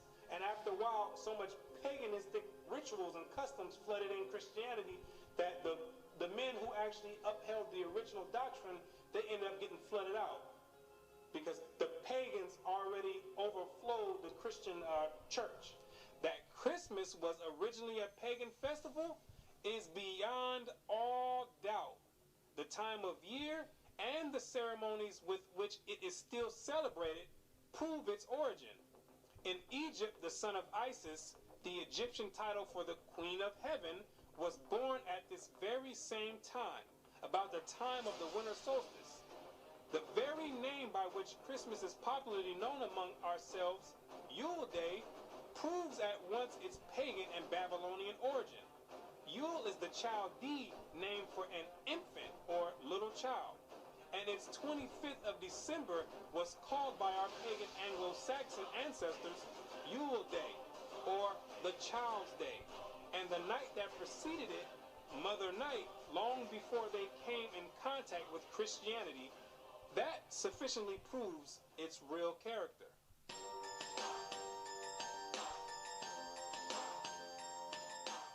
The candles in some parts of England lighted on Christmas Eve and used so long as the festive season lasts were equally lighted by the pagans on the eve of the festival of the Babylonian god, to do honor to him, for it was one of the distinguishing particularities of his worship to have lighted wax candles on his altar.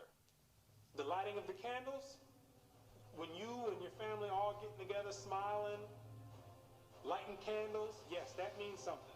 It's an ancient Babylonian custom. Commemorating and worshiping the birth of Nimrod, Satan himself. So people think these customs just popped up out of thin air, when they've been around all the way since the beginning of time. And they have overflowed and found their way and crawled their way down into modern day society today. It's the same customs, just being repeated and another name masked over it. Back then, it was Babylon. Today, it's masked with Christ. It's the same exact custom. Same ritual, same custom, same worship. Same exact God.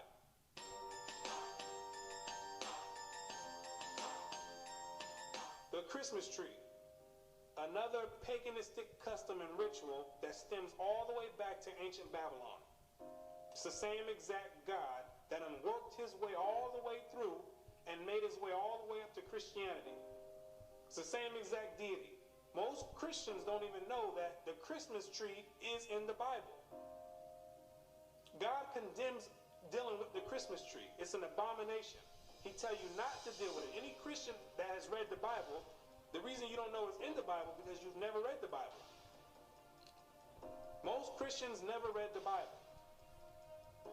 Because if they did, they would know they're not supposed to be dealing with a Christmas tree or any other type of tree, putting ornaments and putting presents underneath it. You would know that it was an ancient custom and a heathenistic custom and a paganistic custom and a satanic worship and Luciferian doctrine. Jeremiah 10 and verse 1. Hear ye the word which the Lord speaketh unto you, O house of Israel. Thus saith the Lord, learn not the way of the heathen, and be not dismayed at the signs of heaven, for the heathen are dismayed at them. For the customs of the people are vain. For one cutteth a tree out of the forest, the work of the hands of the workmen with the axe. They deck it with silver and with gold. They fasten it with nails and with hammers, that it move not.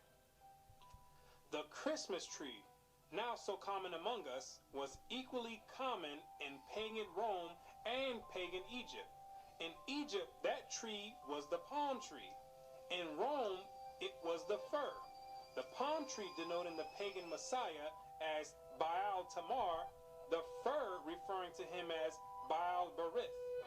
The mother of Adonis, the sun god and great mediatorial divinity, was mystically said to have been changed into a tree. So early Rome denoted the palm tree as Baal Tamar and the fir tree as Baal Berith. Which, when you understand anything about religious origin, you'll know that these are all the same gods. They stem from the same gods back in ancient Babylon. The worship of Nimrod, reincarnated after he died when he was deified by his mother Semiramis. He became known as Baal, and then became known as Baal-zebub or Beelzebub. And when you read the Bible, that's the highest ranking demon in the demonic forces. Luke 11 verse 15. But some of them said, he casteth out devils through Beelzebub, the chief of the devils. He's the head chief demon of all the legions underneath him. So when you have this tree in your house, the Christmas tree, you dealing on a high level of satanic worship. Whether you know it or not, you dealing directly with Satan himself by participating in that satanic ritual that you do yearly. You conjuring up spirits right there. You conjuring that tree is the direct porthole to Satan himself, the Beelzebub. The Christmas tree, as has been stated, was generally at Rome a different tree, even the fir. But the very same idea as was implied in the palm tree was implied in the Christmas fir. For that covertly symbolized the newborn God as Baal Berith, Lord of the covenant, and thus shadowed forth the perpetuity and everlasting nature of his power. Not that after having fallen before his enemies, he had risen triumphant over them all. Therefore, the 25th of December, the day that was observed at Rome as the day when the victorious God reappeared on earth and held at the Natalis Invictus Solis, the birthday of the unconquered sun. Now the Yule log is the dead stock of Nimrod, deified as the sun god, but cut down by his enemies. The Christmas tree is Nimrod redivivus, the slain god come to life again. So the Yule log is representation of Nimrod being chopped down, his death. Then you put the Yule logs into the fire. Most people don't do that part of the ritual because most of you don't have a fireplace to put it in. If you got money in your own place in an actual fireplace, those are the ones that partake into that ritual. Then after that Yule log gets burnt, then on Christmas Day represents the reincarnation of Nimrod, which is the tree, the Christmas tree with the presents underneath it, because the legend has it that after Nimrod was reincarnated, he'd come in the nighttime and leave presents underneath the tree. So it's a whole ritual that's being done, and you don't have any idea why you're doing it. You're completing a whole satanic ritual, and you have no idea why you're doing it. You're getting socially programmed to partake in this demonic custom, and you have no idea why you're doing it. So the hypnosis starts right after you finish at the end of November, and you get bombarded with all type of Christmas carols and Christmas movies and lights, different colors, and it's very obvious that Christmas has nothing to do with the birth of Christ. Because every store you go to Walmart, Walgreens, all you're going to hear is Rudolph the Red-Nosed Reindeer. What does that have to do with the birth of Christ? You're going to hear Santa Claus is coming to town. What does that have to do with the birth of Christ? And then on top of that, they mix in a small portion of religious belief just to mask it over and to cause confusion and make some people believe like, okay, you know what? Maybe it does have something to do with Christ. When at all that is a delusion and a disguise to what they have you doing already. They building you up to finish, to complete this ritual at the end of the month. So they start all the way from November with the hypnosis, and you like a walking zombie. They implant it in your mind and working on sending vibrations and signals into your brain waves and getting you prepared to participate in this ritual, and everybody gets all hyped up and ramped up to do it. When you don't have any idea you're about to participate in a satanic ritual on a very high level.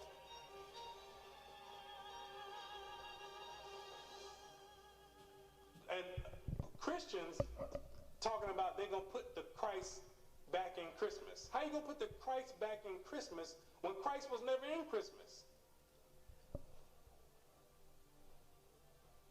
That's another delusion. Have people thinking that they're doing something right. Trying to have people rationalize in their mind for the reason that they're about to go do this ritual. Well, maybe I can just say it's the worship of Christ. No, it's not the worship of Christ. It has nothing to do with Christ, and it's self-evident. When you look on the TV, you're going to see Santa Claus. You're going to see Rudolph the Red-Nosed Reindeer. You're going to see a snowman. What does any of that have to do with Christ? Like it was mentioned before, Constantine mixed paganism in with Christianity. And eventually, paganism overtook the whole doctrine of Christianity. It flooded the Christian doctrine, so there was no more remains of the actual origin of the Christian doctrine.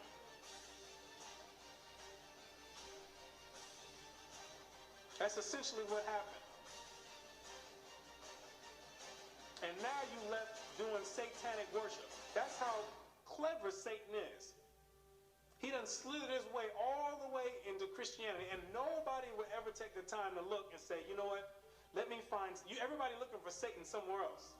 Maybe Satan over here. When Satan got his home base and headquarters right in Christianity. He got everybody deceived. Revelations 12 verse 9.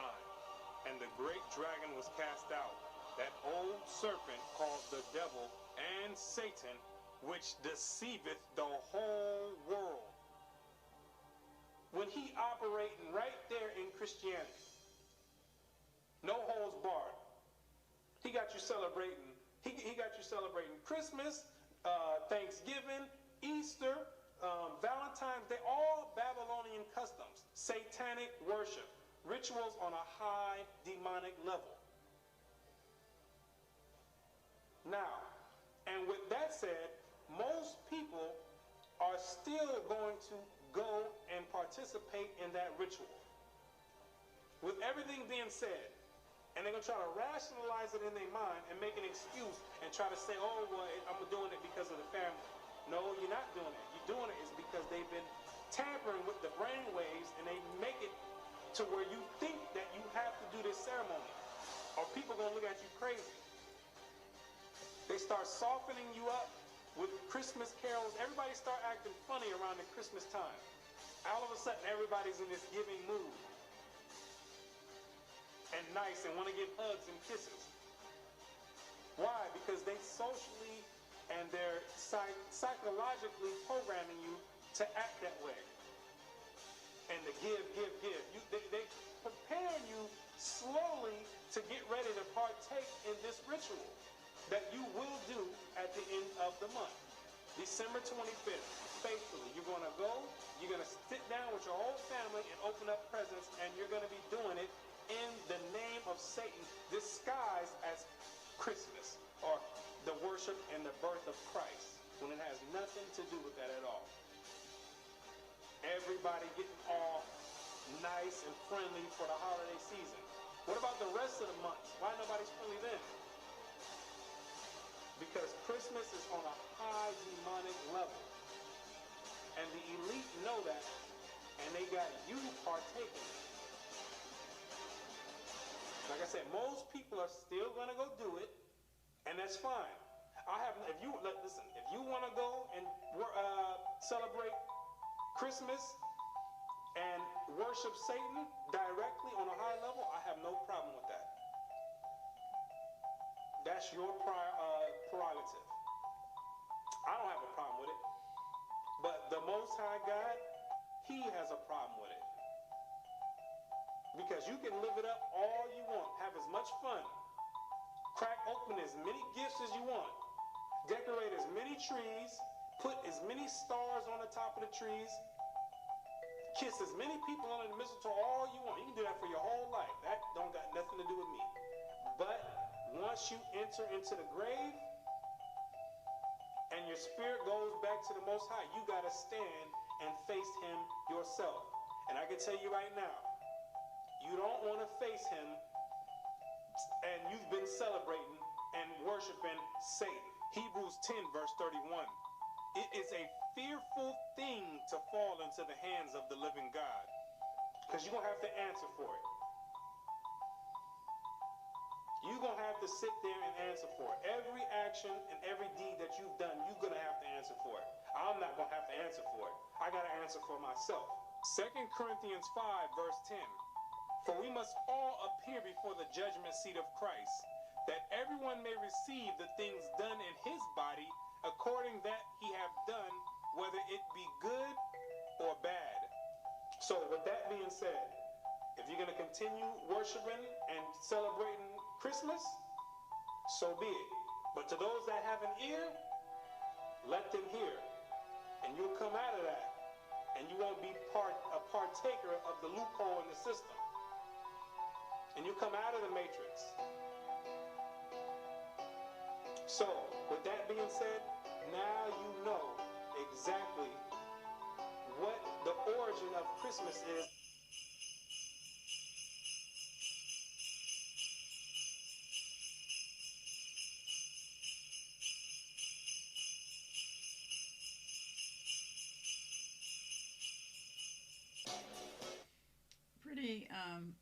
Well, there's a lot to think about.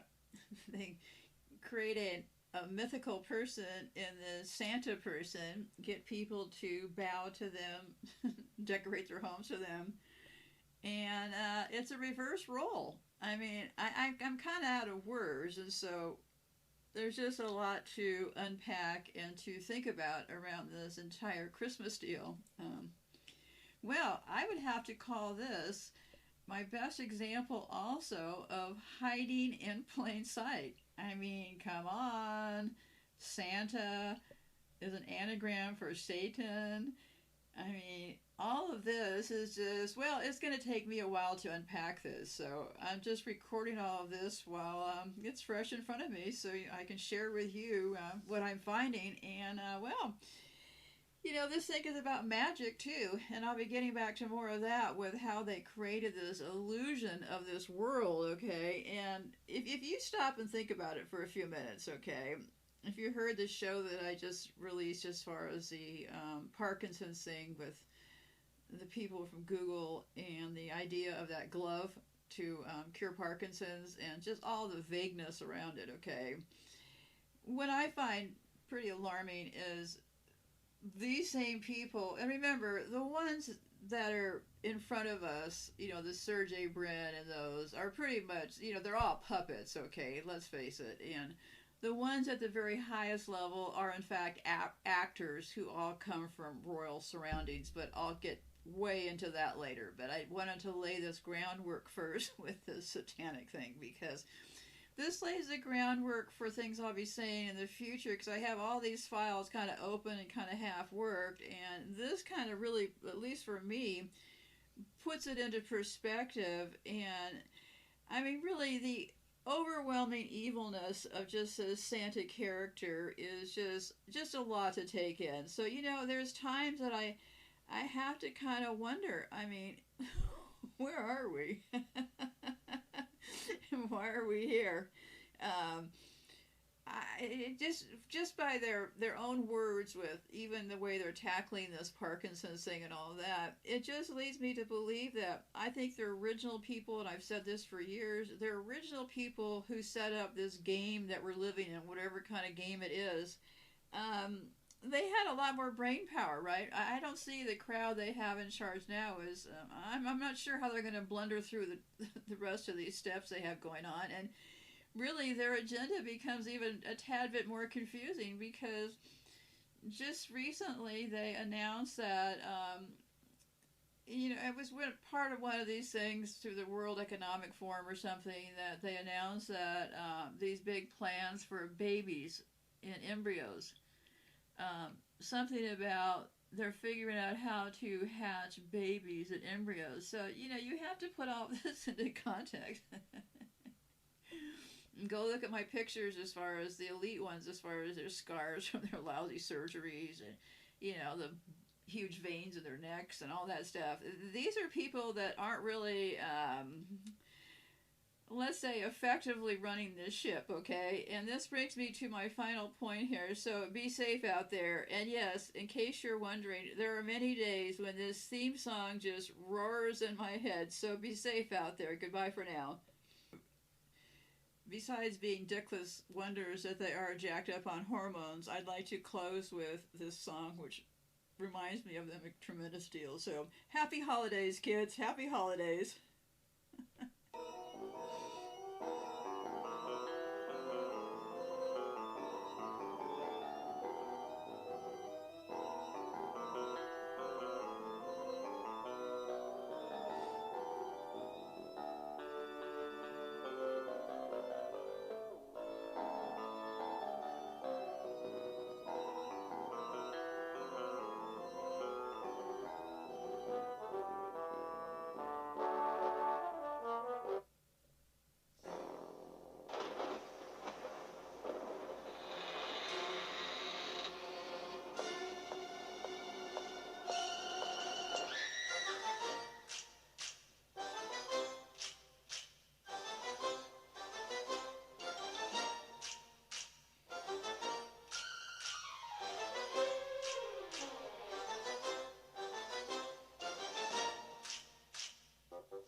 try getting that song out of your head when you see one of these freaks on the screen. So, happy holidays, kids.